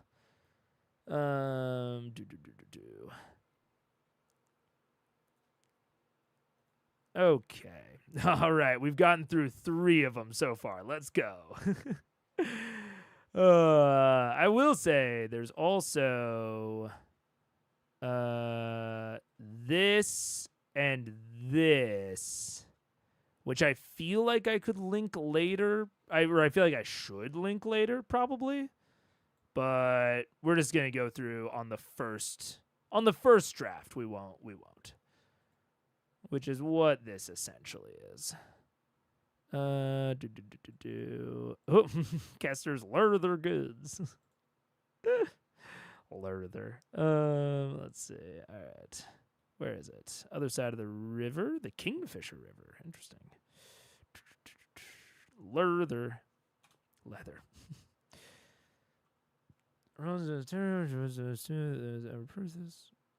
Keenly exotic creature. I see. I actually like keeping. I don't even think I'm going to make an article for her, but I am going to make a separate article for the tannery itself. Because I like keeping all of that information about her. That's all like related to her business, essentially. So I like keeping it all in there. Kester's leather goods. Create link. And we're just going to throw all that in there and not worry about it too much beyond that. All right. Next one. Save changes. It might have changed. It's been a year or 3 since I last tried, but making character sheets in World Anvil is probably the most quirky. Yeah, they've actually, that is one thing that I know that they are at least really working on. They spun off a lot of the campaign specific like related features into its own area called campaigns. That contain protagonists, supporting cast, parties, plots, and like you can have different sessions within it. You can have primers for it, and the sessions work into a separate thing called. Yeah, player characters are still over there, but they were. Is it not in there? Where is it? The organization's a little weird. Oh, I think it's in the GM screen. Yeah. So it works into, yeah, okay, they don't even have the branding on this anymore, which is kind of funny. They used to have something called World Anvil Heroes, where you could actually prep a digital DM screen using the parties and the PC sheets and the stat blocks and all of that. You could basically, prep a digital DM screen. You had notes that you could take, library, plot stuff, and you could add in articles from the World Anvil world that this campaign is embedded within. So they have a lot of cool stuff. My big issue, honestly, with this is that there is no obvious way to get to any of your specific stuff unless you go back to this, which then embeds you within the campaign, and then you go into your articles. They're improving it, though. I really like the idea of World Anvil Heroes and World Anvil campaigns. Like, I think it's an idea and it's a feature set that makes a shitload of sense. And since they deployed it the first time, it has only gotten better. Like, I think they've only moved it in directions that I've liked. So I'm very optimistic on it. I still have some issues with it right now, like actually running out of it. But like if you're in theater of the mind, you can even have players join sessions. So if you create a session, sessions have like their own articles associated with them. You link in parties and then you schedule a session. So you can like schedule it all in here. And then once a session is started, you can select it inside of Heroes in the storyteller screen. And people can link into this screen so you can display articles that you have prepped on this screen. People can do dice rolls. If they integrated a true VTT, because like there's no, I honestly think I might move like a lot of my game into this area. What the heck? Is it because I have forced dark mode or something? What's going on? No, I don't. Ooh. I think it's freaking out because I don't have a session planned. I hope. I think if they integrated a whiteboard into this, I think I would potentially fully integrate into this. Because I can easily display maps. With maps now in World Anvil, you can move around pins even in embeds. So I could make pins for the party and move those as if they're tokens. And if there was a whiteboard, I think I could get fully there. But the fact that there's not just reduces the flexibility of it massively, unfortunately. So I can't fully integrate this as my VTT, but it's close. It's almost there. Yeah. The DM screen is gone. When I last tried it was there. I tried DMing with WA once or twice, and it was terrible.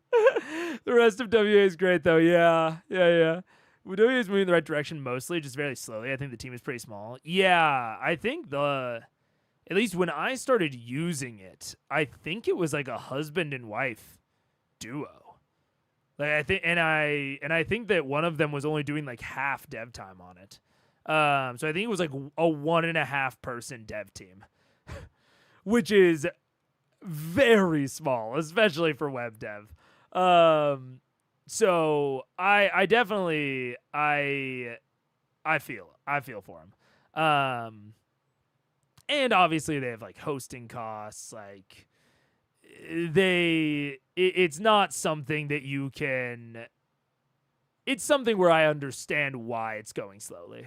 There are definitely like I will not cover up the things I don't like, but but I absolutely get it. I just wish, why is this little tab not at the top of heroes?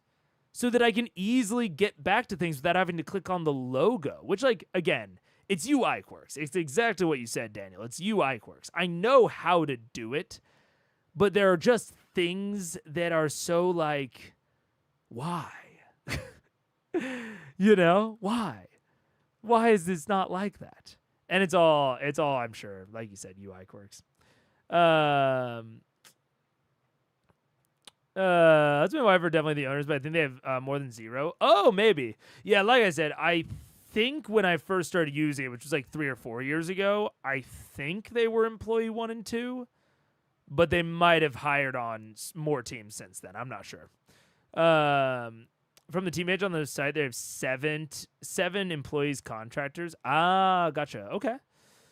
I mean, they've definitely, I would say that the rate of improvement has accelerated recently, which is cool to see, but the URL is -team. Oh, yeah, let's check it out.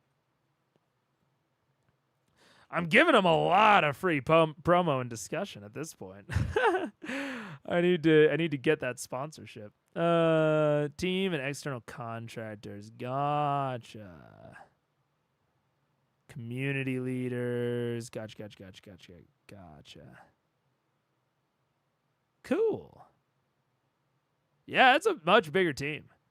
Much bigger team than it used to be. Web dev, yeah, community coordinator, customer services, web dev. Yeah. Interesting. Anyways. Kester's leather goods. So I think now, where is... Yeah, there we go. Kester's leather goods. Perfect. All right. I think... Ooh, we've got 2 hours and 45 minutes. No drops. I love that. I mean, you can never know. You can never know. Sometimes the drops come 5 hours in. You know what I'm saying? But we haven't had a drop in probably 10 hours of streaming at this point. 10 hours of public streaming, you know, minus the private streams that I've done, which have also not failed since Monday, which is cool. Last Monday. So I'm feeling optimistic. I'm feeling very optimistic. Let's see. What is this? Where is this? Oh. Okay, up on the hillside. Interesting. Okay. Yeah, there's this little elevated piece, sort of. This would be a pretty steep decline. Interesting. Or I guess the land really dips down right here, which is not only possible, but probable. So this is just a deeper elevation than this, but it's a little bit more general along this slope. Interesting. That's going to give a lot of these places a lot of prominence over the town, especially because maybe the only other part of town that is as elevated as the places up here is the cemetery. So this is definitely, yeah, definitely has some like high hill imagery, some what would you call it? Some nobility imagery, looking down on the industrious town, literally. The buildings here packed very sparsely, compared to at least the core of the town, you know. Yeah, interesting.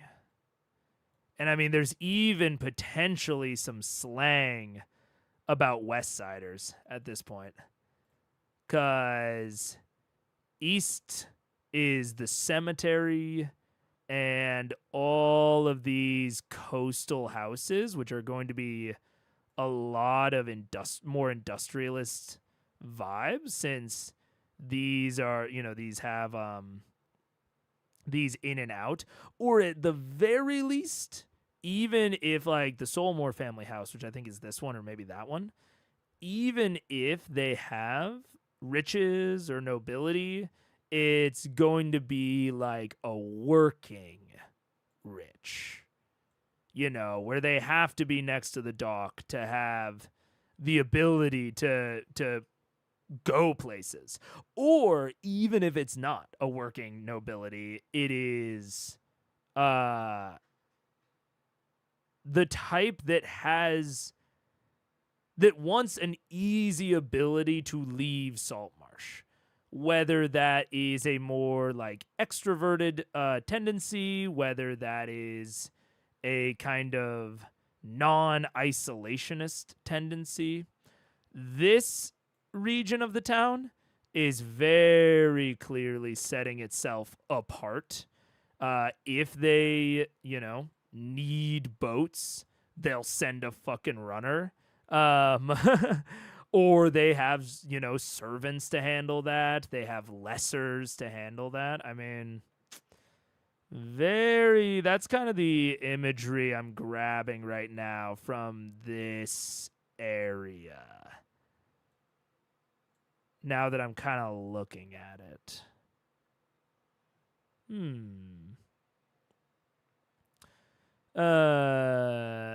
It's hard to prove a negative. That's news to me. Lol. Did you say the graveyard is up with the Richies? It's not up with them. It's at the same relative elevation. Maybe. Because you can see that everywhere on the water line is going to be the same elevation, just naturally. Unless we have a cliff denoter right here. So everything along the water is all going to be at about the same elevation.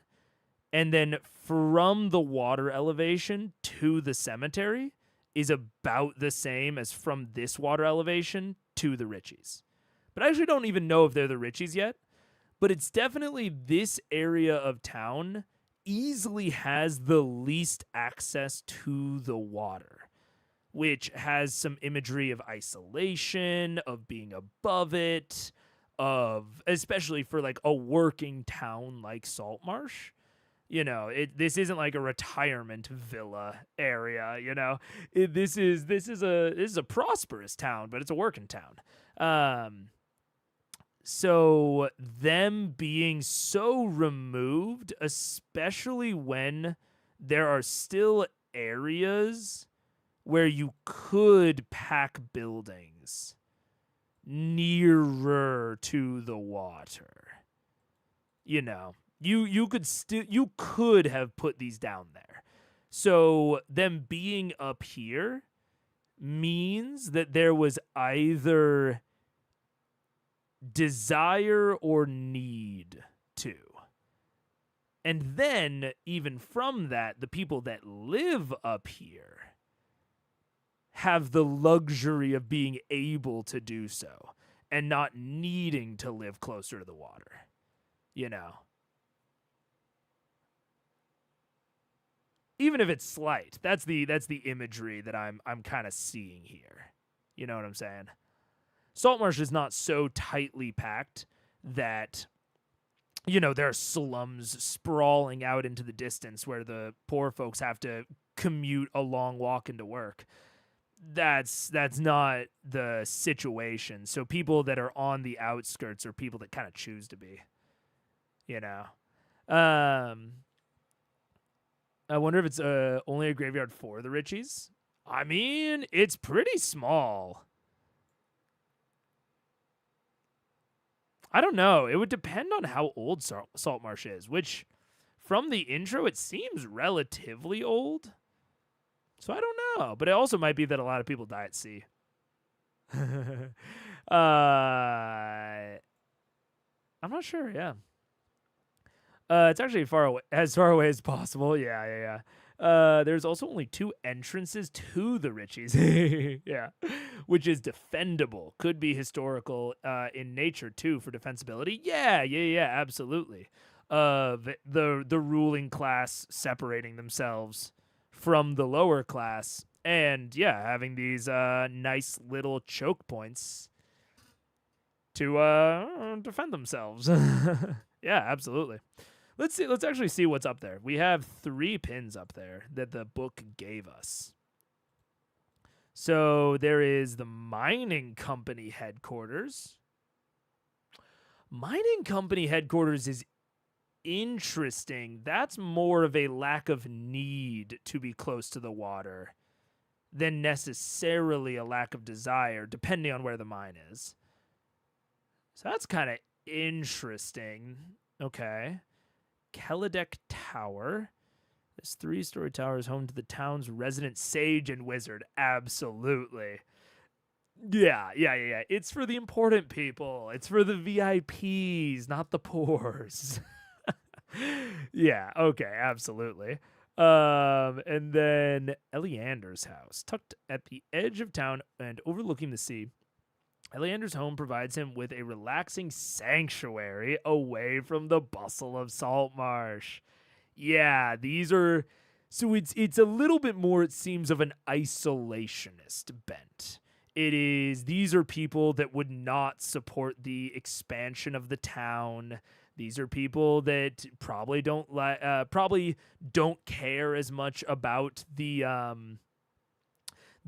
hold of the Sea Princes, but also would be not vehemently, but probably relatively opposed to the crown wanting to invest more into Saltmarsh. These are people that want it to be quiet, sleepy, what it's always been. They're not looking for change. You know, Eleander maintains the largest library in town. During his days of military service, he made a hobby of collecting rare books. Yeah, he's got his head in the books, not in the city. If the characters need information, they might find it in Eleander's archives. Yeah. The most interesting one, these two sort of seem relatively similar. Eleander and Kelidec. But the mining company's kind of interesting, which is, I think, what we're on right now. Once a mansion owned by a local noble family, this building was purchased by the crown. Oh, okay. Manistrad Copperlocks stays here when she must do business in town. When she must. Several dwarf clerks work here during the day, logging deliveries at the docks to be transported to the mine and arranging for processed ore to be loaded on trade ships bound for distant ports. Yeah, so these are clerks. They're skilled workers. They don't need to be down there.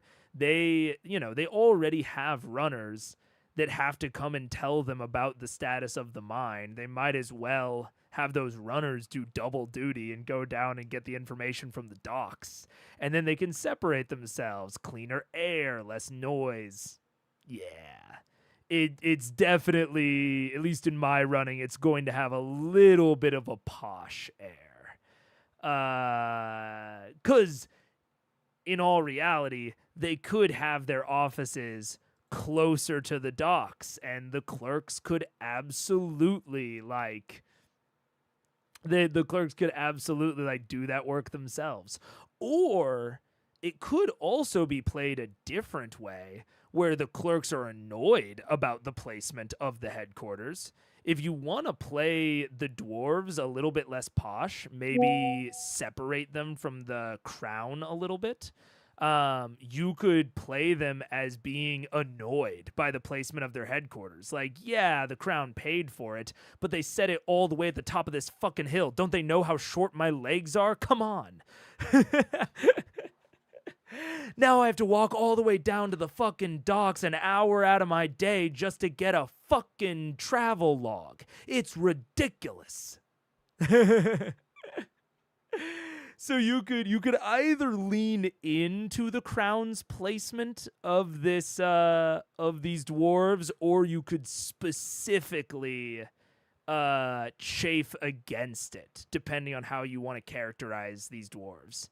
If you want to characterize them as more complicit, or not necessarily complicit, but more in agreement with the crown's plans for them and their financing. Or if you want to play them more as, we have our priorities and this was the only way that we could accomplish our goals. Are they using the crown, or are they using the crown, or are they actual allies and collaborators with the crown? And you can easily characterize that through how they refer to the placement of their headquarters at the top of this giant hill overlooking the entire city, Even are they a little starry-eyed? Maybe they're kind of neither. Maybe, especially the clerks, maybe the clerks themselves are just, it's such pretty views. I never got these sorts of chances in the Undermountain. I can just walk outside and smell the fresh air. Maybe you could characterize them as sort of unwitting in the whole kit and caboodle. They're kind of you have the clerks complaining to them about the run between the shipyards and the hill, and they just cheerily state oh, but I mean, at least the views up here are nice, right? And the and the runners are I mean, I guess, but they're not nice enough to justify a run. And the clerks are oh, you just need to change your mindset. You could characterize them as totally unwitting to their place in larger politics, very much characterize them as pawns. There's so much that you could do with this placement of them geographically, Yeah. If you want to explain the size of the graveyard, there could be two distinct religious beliefs. Some people opt to be buried most of the Viking thing. Yeah, absolutely. There's very much a traditionalist sort of thing, and I think even in Saltmarsh there are several different factions. So there are the Loyalists, the Brotherhood, the Sea Princes, and the Traditionalists. So this is very much, you could use the graveyard to further characterize the Traditionalists. The Traditionalists all do the Viking burial thing. They all get shipped out to sea. Whereas the Loyalists, maybe hedge more towards the graveyard itself, especially depending on, I don't remember what the graveyard keeper, I don't remember who his alliances were with. I think I put him in Crag.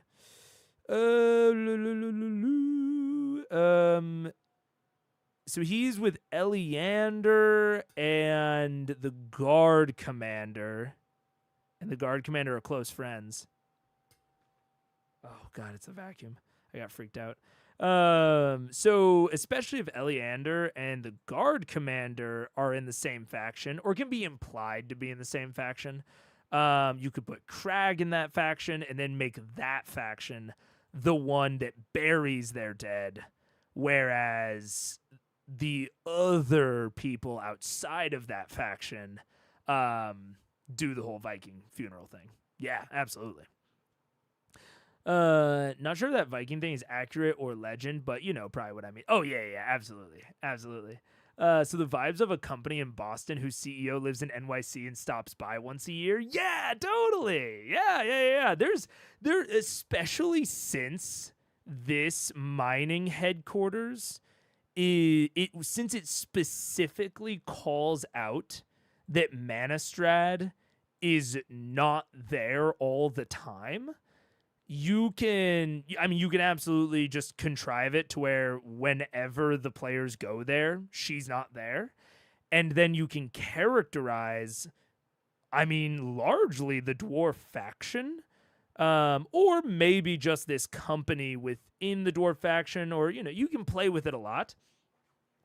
But you can give really strong initial characterization by how these clerks react to their placement and the placement of their workplace, as well as how they treat other people that are not embedded within that workplace. Are the other people down at the docks lucky because they're closer to the earth? Do the clerks wish that they were stationed at the mines because that reminds them of home, even though that would make the clerk or the runner's job way harder? Like they would have to go from Saltmarsh to the mines all the time, and it would really elongate the amount of work. Like, are they caring for the runners, or are they much more self-centered? There's a lot that you can do with the characterization of these clerks and how that kind of characterizes the whole faction. Let's see. Oh, what's this? Rumors abound of a vault hidden beneath the building. In the cellar, the dwarves have dug a chamber in the earth that is sealed with a heavy iron door and a fine lock. The dwarves keep their funds here, about 1,000 GP in coins and gems, guarded by 4 suits of animated armor and a rug of smothering left in the vault. I really like that they have automatons as the guards. That fits. The constructs do not... Yeah, absolutely. The constructs do not attack dwarves and can be disabled for 10 minutes. Oh, I'm definitely not saying that out loud. Of how they could be disabled in case Paige is listening. Manistrad and her close advisors know how to disable. Interesting. Very interesting heist opportunity for the party. I also love this. I love the guarding. Yeah. I love this. The fact that there's a command word. I love that. That's it feels very small faction secure.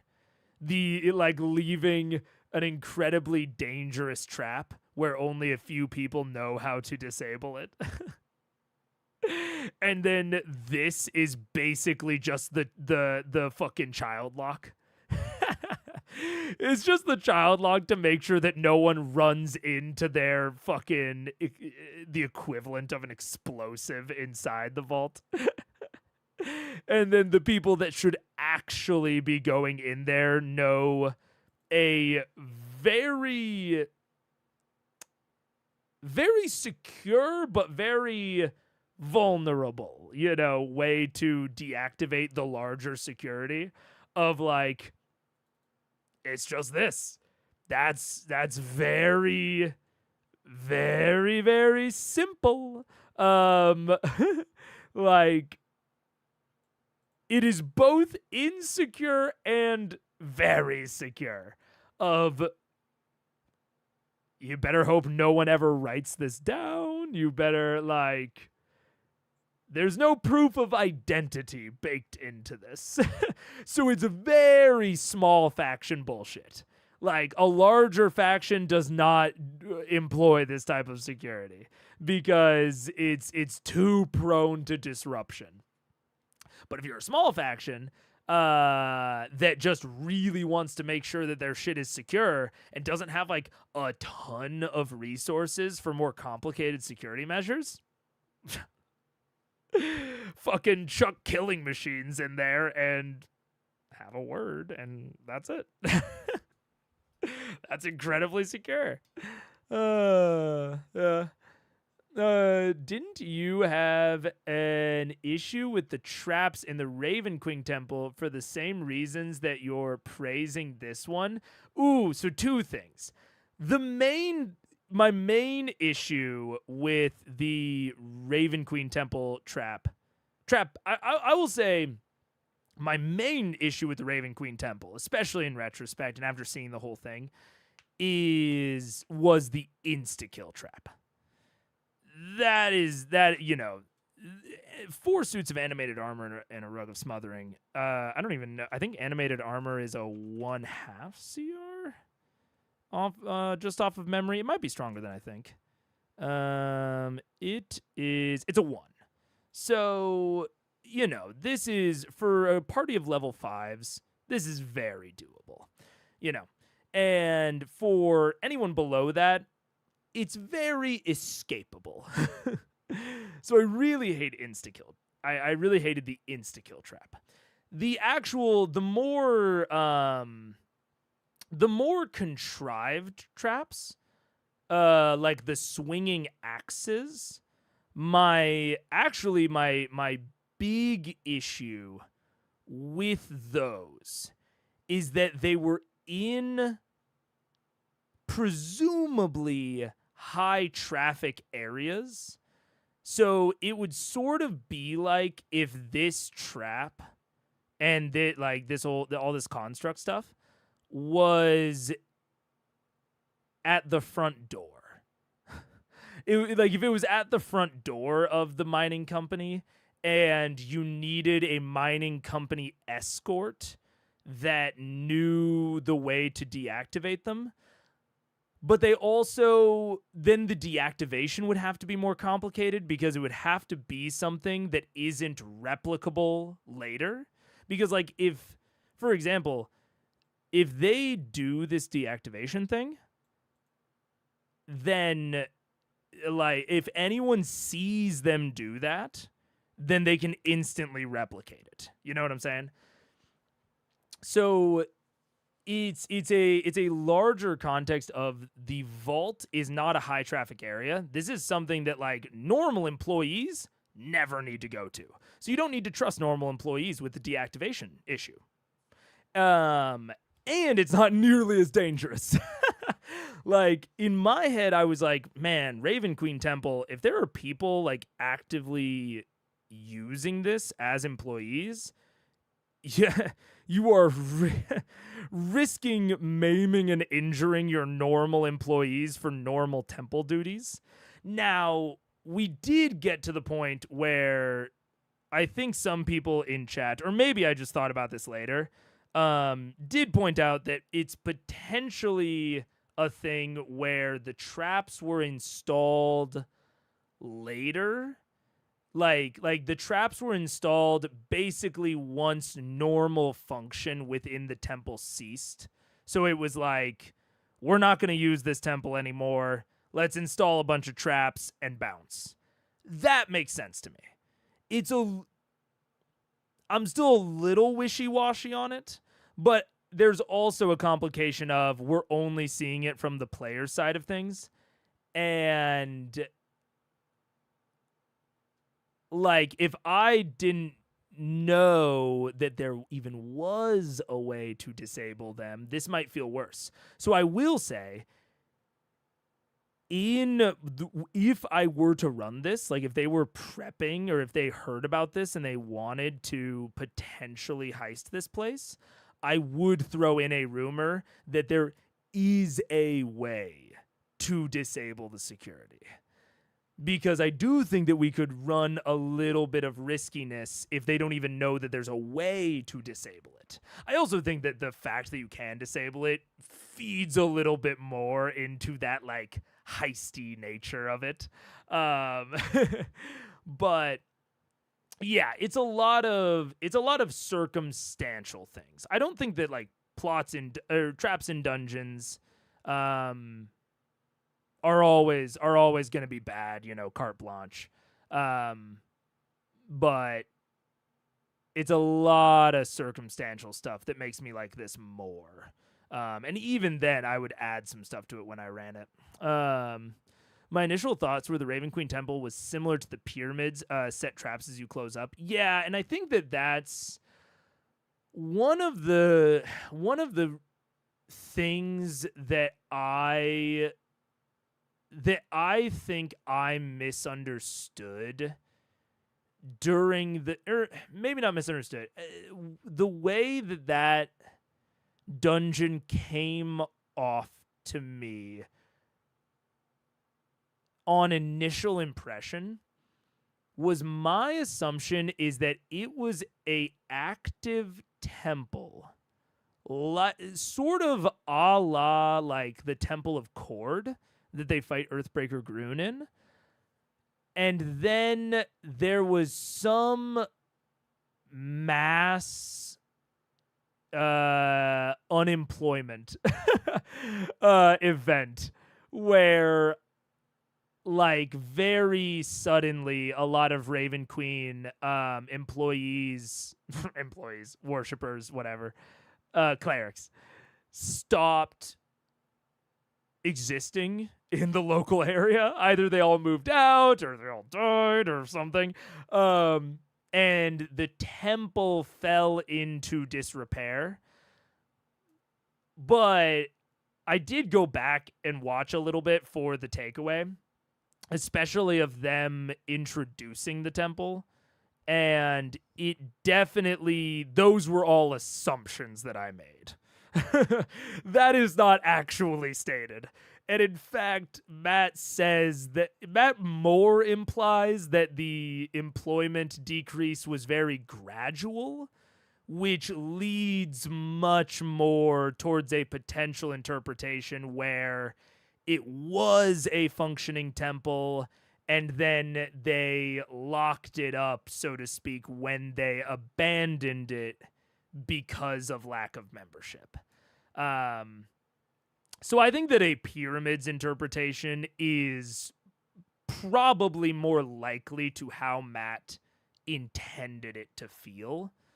But at the time when we were running it, I was much more thinking about this place like a ruin rather than like a abandoned... Yeah, I was thinking about it as unintentionally abandoned rather than intentionally abandoned, which definitely skewed my perception on the way in. It's also tough because I don't know what Matt had on the back end. Marrowglade is maybe one of the most distinct, like, I'm sad that... Like, it was very cool that the guest players were there. So cool. Like they were there for a really cool episode and they had cool parts within them. And it was two guest players that I like a lot. But it was definitely one of those, and this reveals my hesitance and my issues with fucking one-shots, is I look at that and I get sad that we didn't get to see Marrowglade on the way out. And when I'm DMing one-shots, it's hard for me to make those tough decisions like Matt did.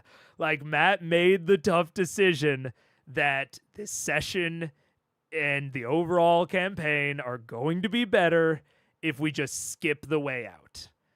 and we just teleport everyone outside.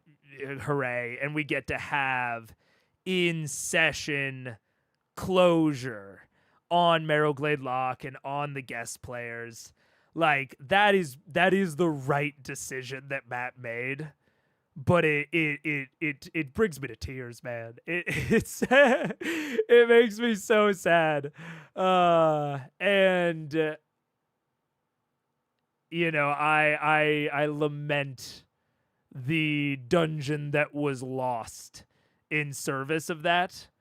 But like I said, Matt's making the right decision there by doing that. So it's not being able to see the back end makes me generally much more soft on the Raven Queen Temple. Especially compared to like the Primordial dungeon. I don't know if you're there in CE, but I am much more soft and forgiving on the Raven Queen Temple especially since we didn't get to see the whole thing. Like there was a branching path that we did not get to see any of, and the entryway was very like explorative, hidden stuff. So I think there's a lot more about the Raven Queen Temple that I don't know as like an audience member, like not being behind the screen. The Primordial Temple, I don't know that there's a whole lot I'm unaware of. Unless he started cutting early.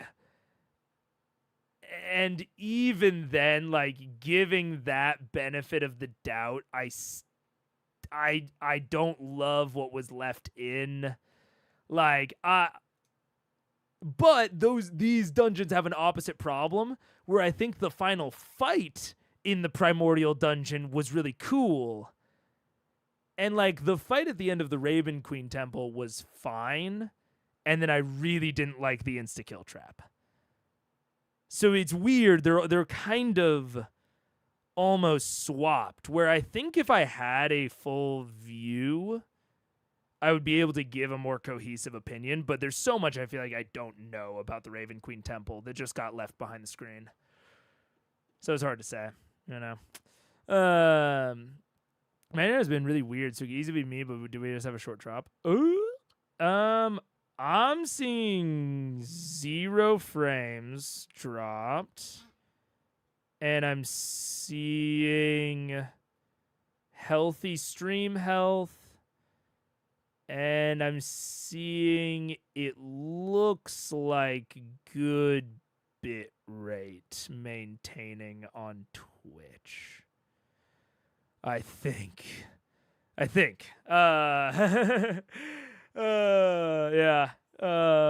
Yeah, I'm actually really happy. It seems to all be on me. I'm happy too. That shit is, oh my god. It's so, that shit / might still be very demoralizing. Yeah. But, yeah, I'm happy it's on you as well. I appreciate the clarification on that. When I was watching the backlog, I was animated listening to you. Yeah,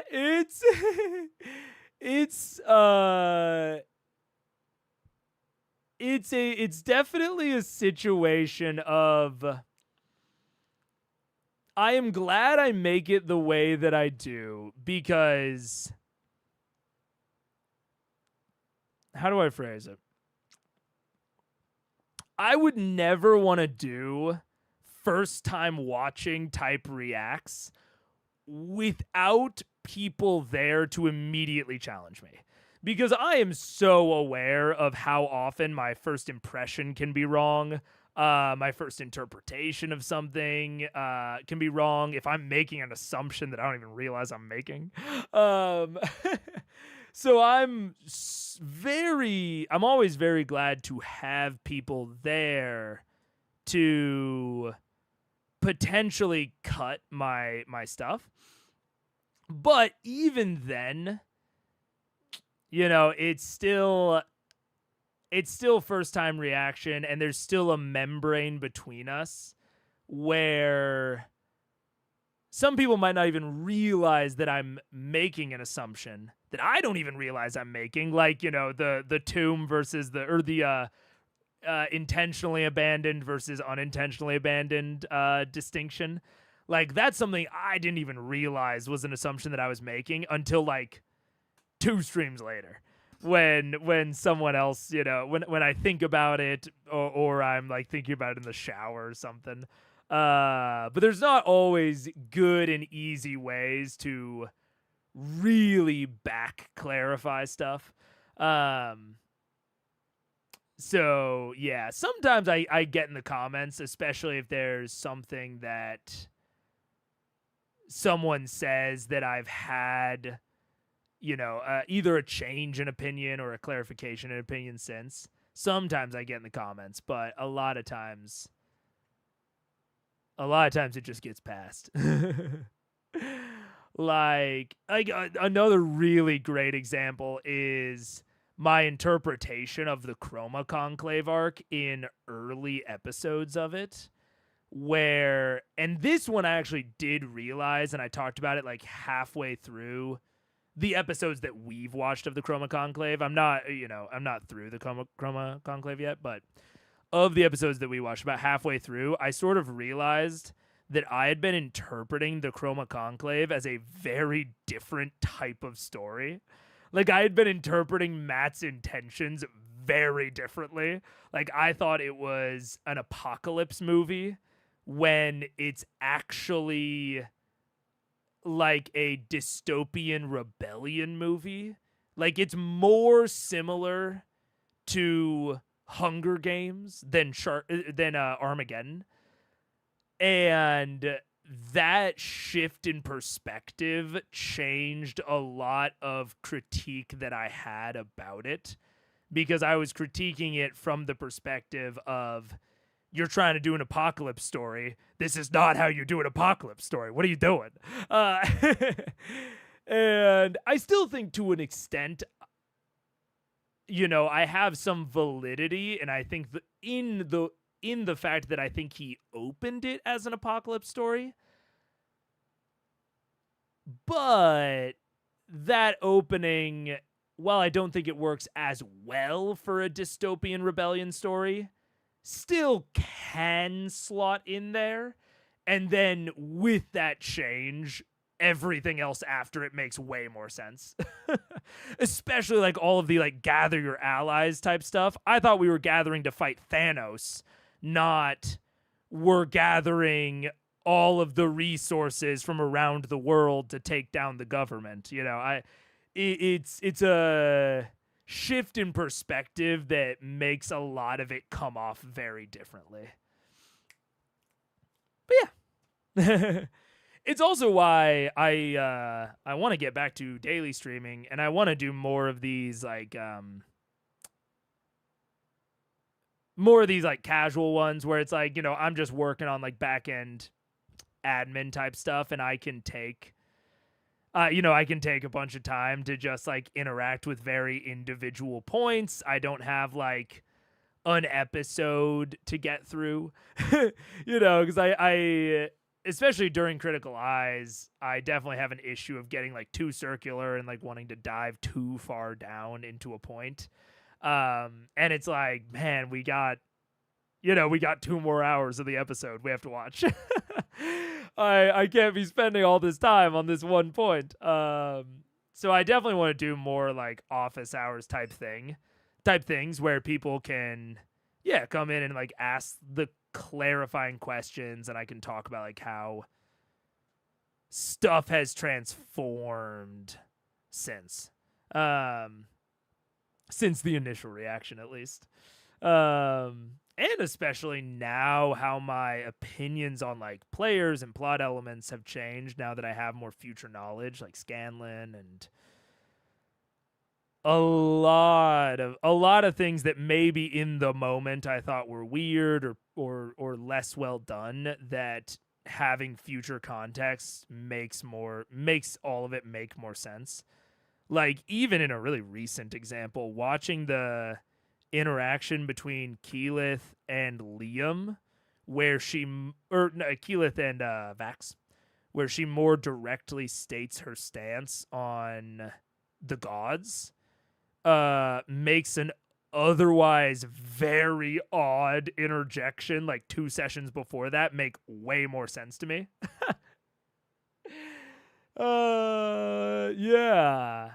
Yeah. So it's definitely maybe not, well, I'm trying to think if this is the right word. I do think it's a weakness of the format, but it's simultaneously a strength. It's just an aspect of the format that I don't have context for a lot of the things, and I am being definitionally reactionary, where if I see something, I am saying something about it, and I have like at most 8 hours for the ideas to percolate. Like, I have at most 8 hours for the ideas to kind of concentrate. And then even in future streams, I'm having to do that same repeated thing over and over. So I can't go too far back to re-talk about things. So I definitely think some more retrospective analysis would be really good. But like some more organized retrospective analysis. Because I guess I have the takeaways, which are multiple days sometimes between when I watch something and when I do the takeaway. But like sometimes, like I thought I disliked the Raven Queen Temple more than I actually do for like 2 or 3 weeks after I watched it. And then eventually I thought through it more, you know, like the idea that the campaign is constantly evolving in my mind, and my opinions soften or harden sometimes. Like I'll tell you, I have only gotten more mentally harsh on the Vorugal fight. That is not something where my opinion has softened at all. But a lot of other things that I was hard on in the moment, my opinion has softened a lot since I watched it, and I've gotten a lot more positive on some things. So yeah. There's a lot of things that are odd in early C1 for a variety of reasons. Yeah, I think most of us try to remember that we know more than you do, but that can be hard sometimes for some people. Yeah, and it's also sometimes like the knowing more is a factor, but also sometimes like I'm just wrong. You know, I'm just wrong and I am being too harsh. And you know, sometimes that's just the situation. But I'm making assumptions that it's hard to tell if you would make with your future knowledge, but you wouldn't. You know, like I think there are definitely points where I have made assumptions that were just bad assumptions to make, like the Raven Queen Temple. I would say I think the assumption that I made is just a wrong assumption that I didn't really have any grounds to make. I just did. And so I think that's a good example of like, yeah, I was just like way too harsh on that little trap segment. But I think I got a little excited. Or maybe not excited is the right word. Maybe animated. That was the first like full out dungeon that we'd had in a while. And I loved the opening. And so the trap was like the first segment of the dungeon that I didn't love. And the juxtaposition between not loving it and loving the rest of it, I think made me even more negative on the trap than I would have been in isolation. Just because of like the difference in magnitude between my opinions. Yeah, I don't know. It's funny in retrospect how those sorts of things can shape your assumptions and your presentations. The one that sticks in my mind are things around Scanlan, who has changed so much even in the time you've seen. Yeah, it's true. And those are ones where those are really tough ones because and like it's a complication with C1 in general of not having seen pre-stream. I now see what Scanlan is like. And if I see what Scanlan is like now, if I'm the other players at the table and I know what Scanlan is like, you know, let's take a snapshot of him right now. If that's my mental construct of Scanlan as the other players, if that's, you know, if I'm another player and that's my mental construct of him is what he's like right now, if he does the stuff that he did in early campaign, yeah, it doesn't bother me nearly as much. But I don't know what their mental image of Scanlan is like. It's kind of like Keyleth with the religion stuff. If Keyleth drops that bomb on the mother and I'm kind of like, what the fuck, Kiki? Like, what are you saying right now? Why are you being so aggro? But if she's established all of those character traits pre-stream, then to me as a player and as a DM, that goes way, like, that makes way more sense to me. So that's also a really big thing when it comes to player action, is we are missing so much of that initial characterization, which is when you do the most blatant characterization. You do it all in the beginning and then you get more nuanced as you go. And so it's like we missed all of that blatant characterization, so I don't know how harsh I should be. You know, I don't know at what level to critique things that I see when it comes to like character actions. And especially in early Critical Eyes, I did not have that thought in my head. Like, I was not keeping that as in mind as I do now. So when I was talking about Scanlan, I was very much like, he is only what I have seen. And in that case, I don't like it. But now I know that, or not now I know, but now I'm really trying to keep in mind that Scanlan had a history that I haven't seen, you know? And for a lot of people, Kiki's in a similar boat because so much of her motivation was pre-stream. Yeah, yep. Yeah, me and Keyleth, I latched onto her because, and we've talked about it recently, because I, as a person, was so sus on Kima. And now I understand that Marisha might have been doing that not as Marisha, but as Keyleth.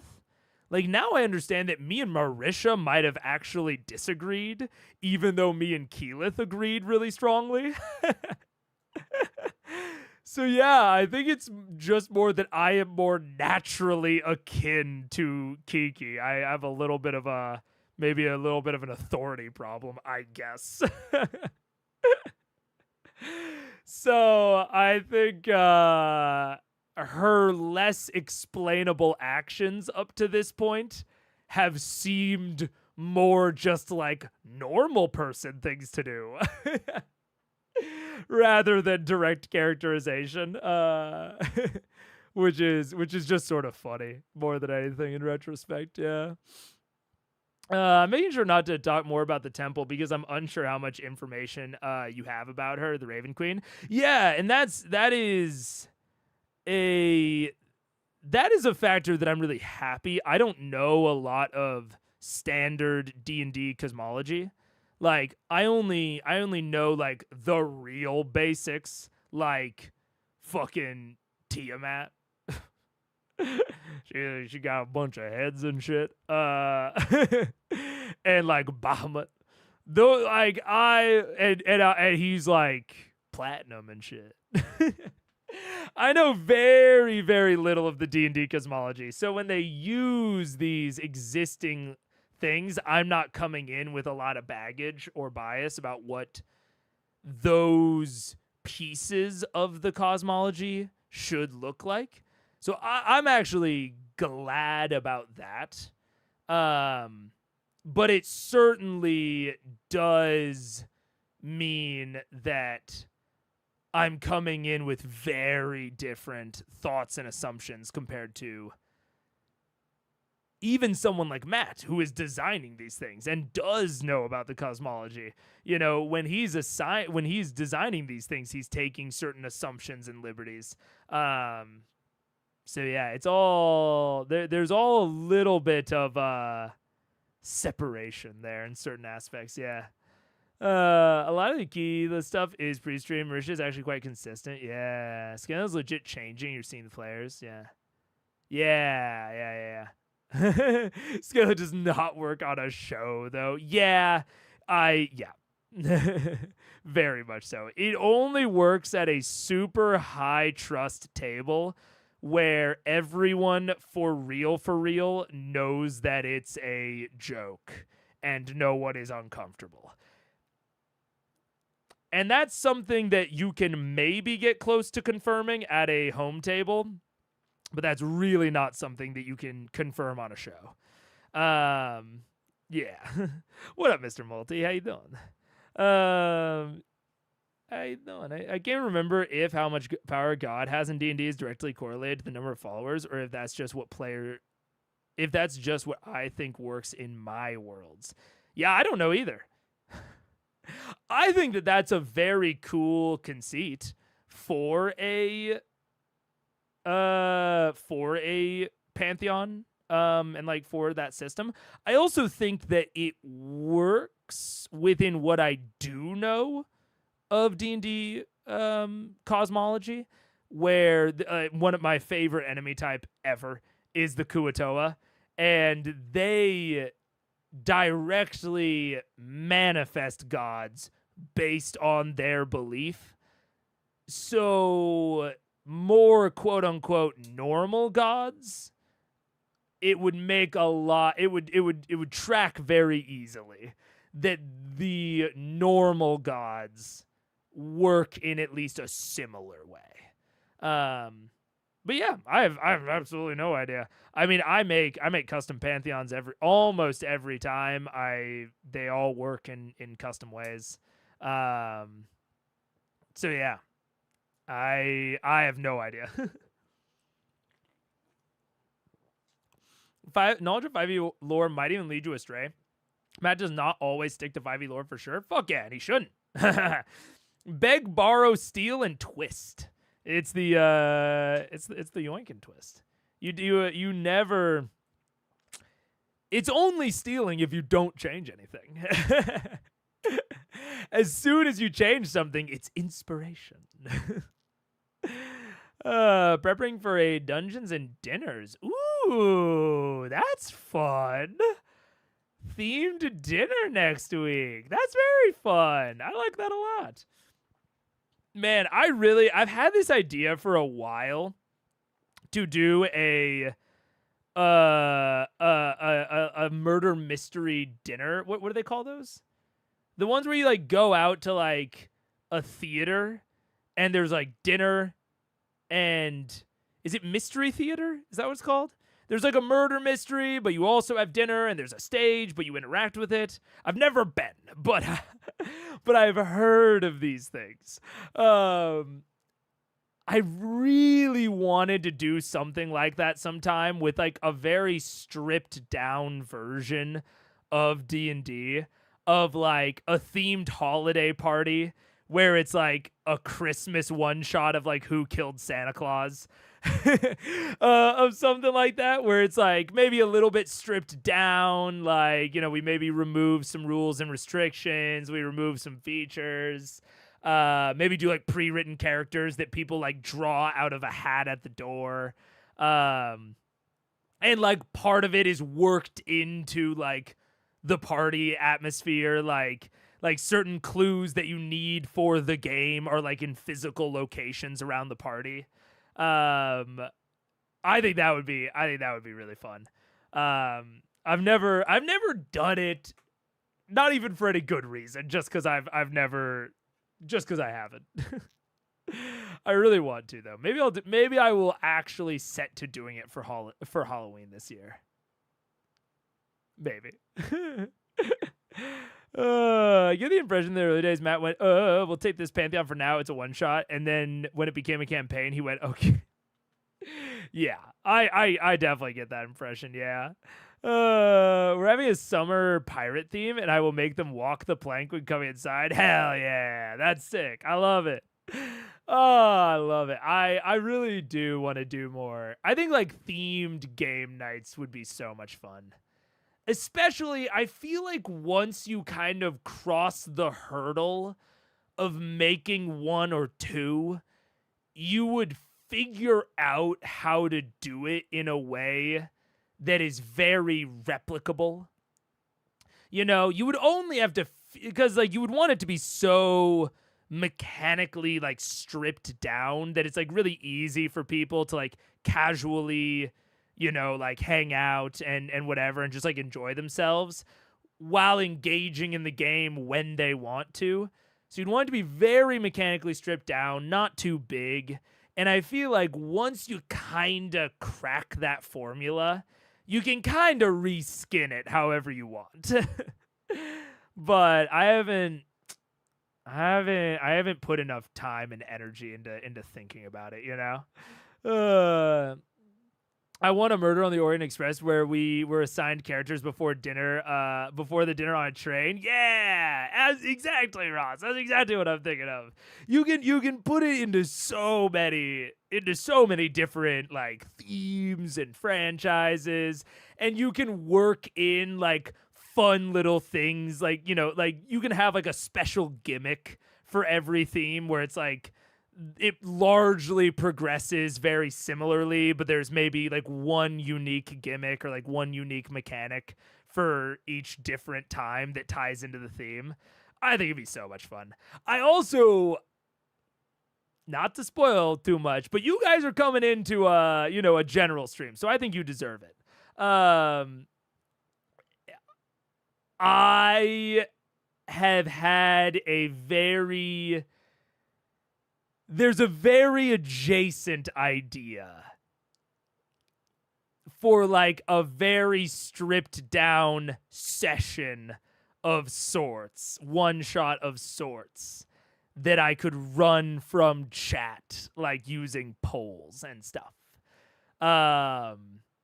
Like I wouldn't want to do it with like fucking full characters and full character sheets, because I would want, you know, a limited decision tree.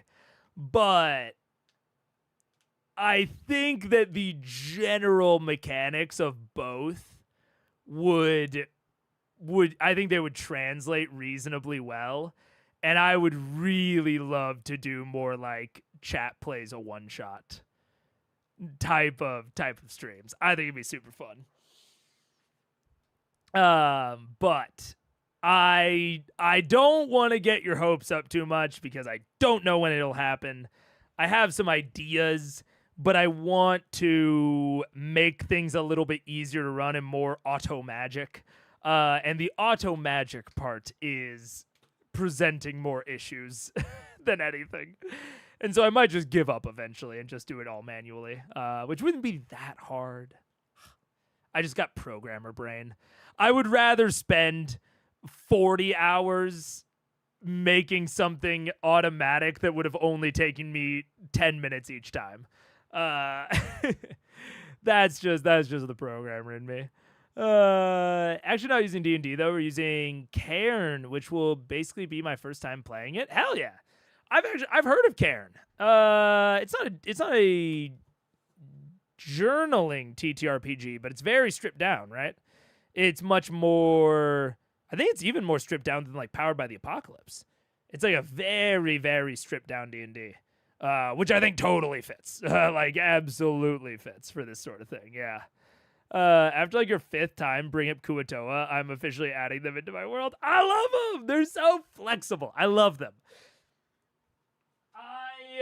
I love them. They are so flexible. They have such a silly and wacky mechanic that gives you an ultimate excuse to put hyper novel enemy, like homebrew enemies, into your game.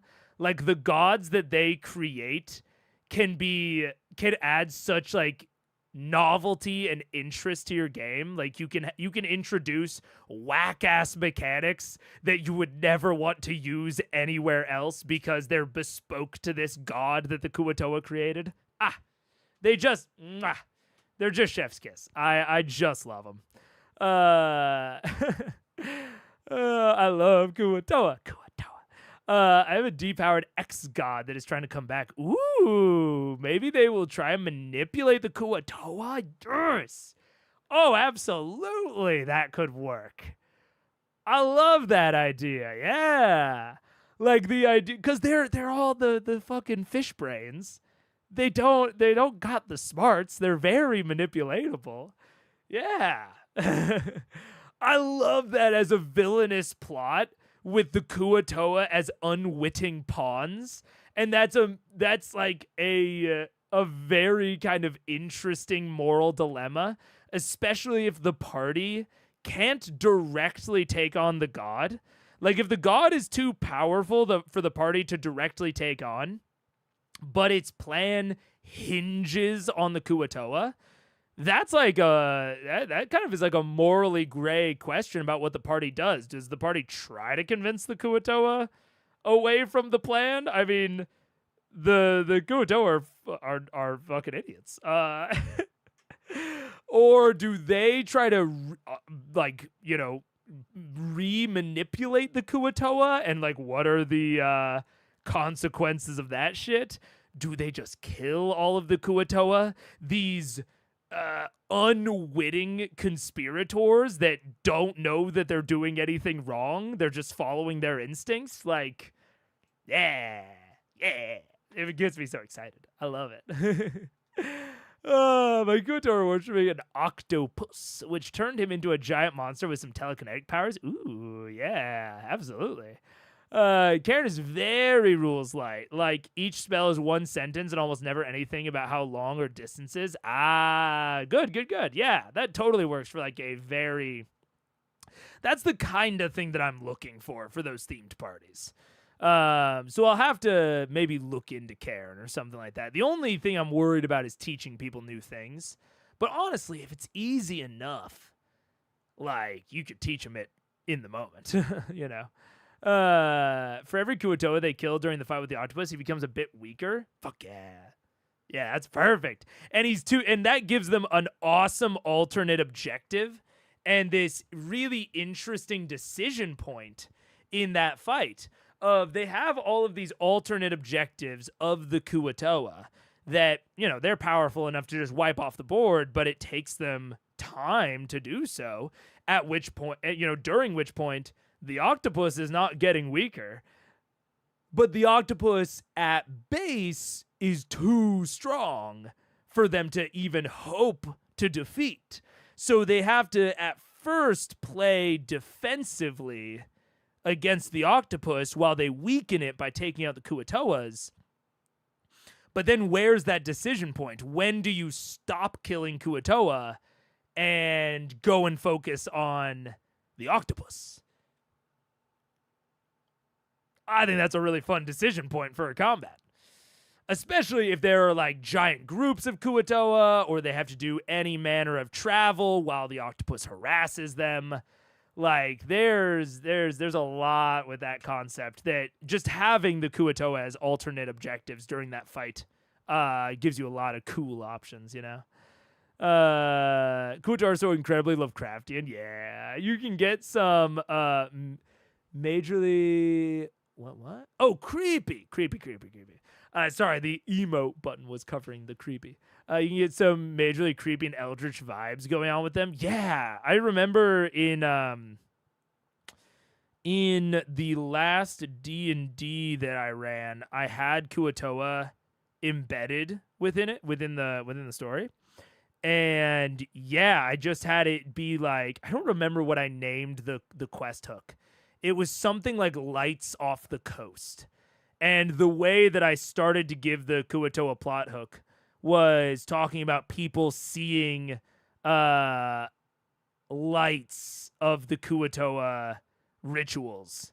But they didn't know that it was the Kua Toa rituals. They were just seeing, these rhythmic patterns of lights off the coast on odd days. And if the players had looked into it, they would have been able to, suss out a pattern in the days and shit. But yeah, you can be so fun and creepy with them. Yeah. The emote button gets in the way so often. I know. It's so...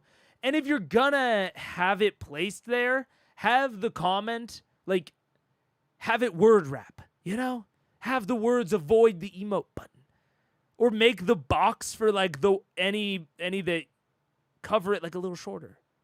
So stupid. So silly.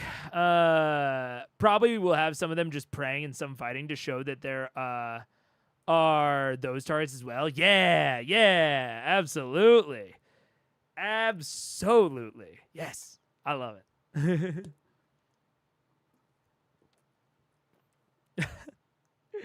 Yeah, Daniel, it's weird. It's a little strange, I would say. Man,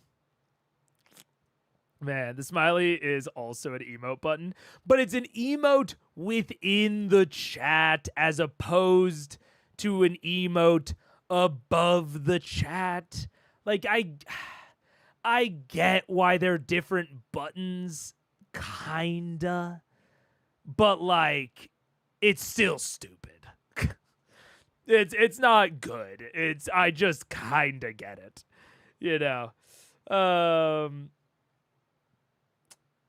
Oh man, I think. Man, we did not get far in Saltmarsh, but that's totally fine. That is, again, that's the point, is to hang out and do admin if we're not talking. But we kept having stuff to talk about. And I got no real timeline on this. I can always work on it off stream.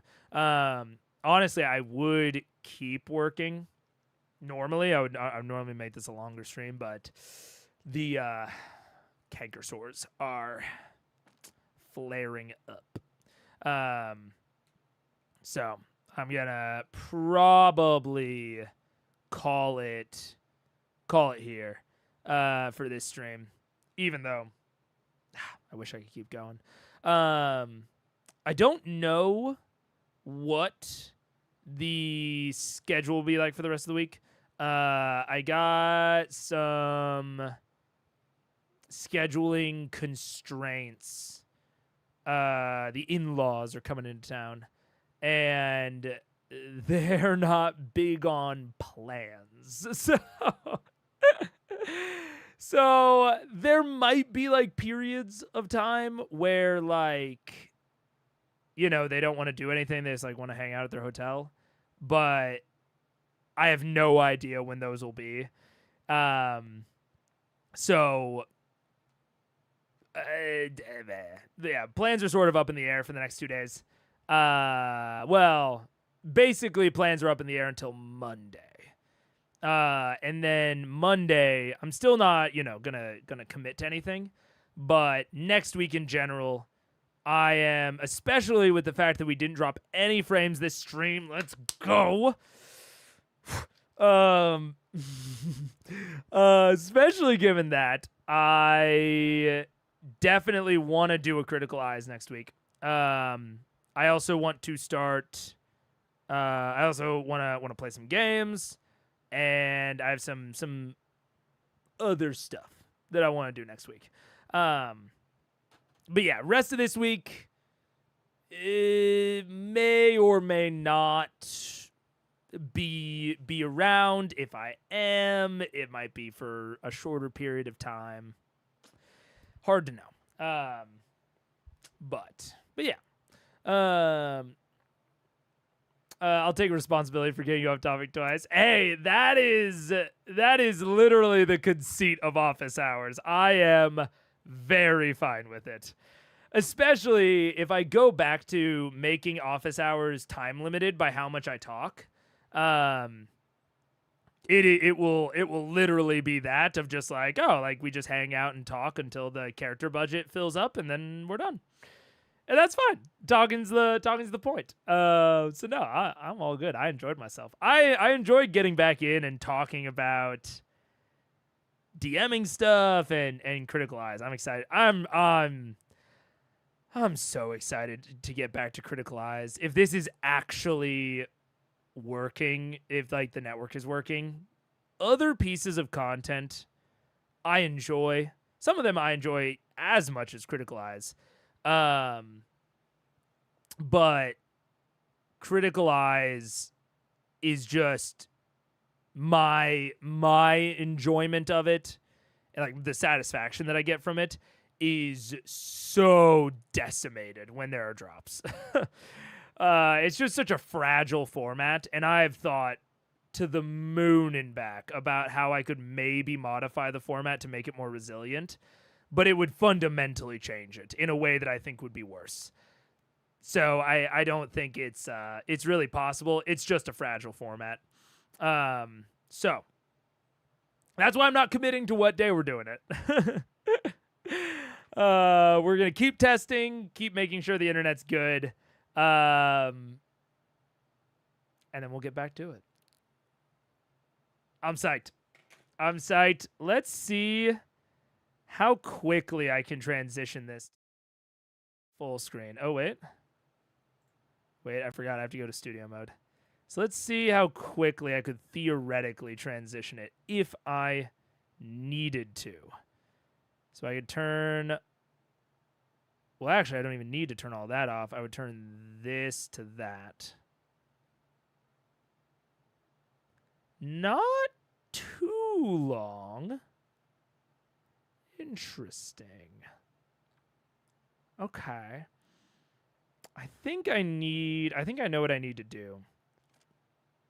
But that didn't take me too long to transition it. Okay, cool. And I think I need another separate overlay for chat when I'm on like these sorts of screens. Or I could just put myself as the background. Actually. Wait, can I do that? 1 second. So I have this on here. And then I go hide all that bullshit. Hide that. And then in the background. Nope, get that out of there. In the background, do papa. Oh, that could be easier. Interesting. Looks like I can still have the overlay there. Interesting. Okay. We'll see. This was that last couple seconds was more to myself than to you guys. But Critical Eyes on days that end in Y sound good to me. Lol. Cool. Well, I will see y'all next week. Thank you, and maybe this week. Who knows? Thank you for tuning in, and I will catch you in the next one. Goodbye.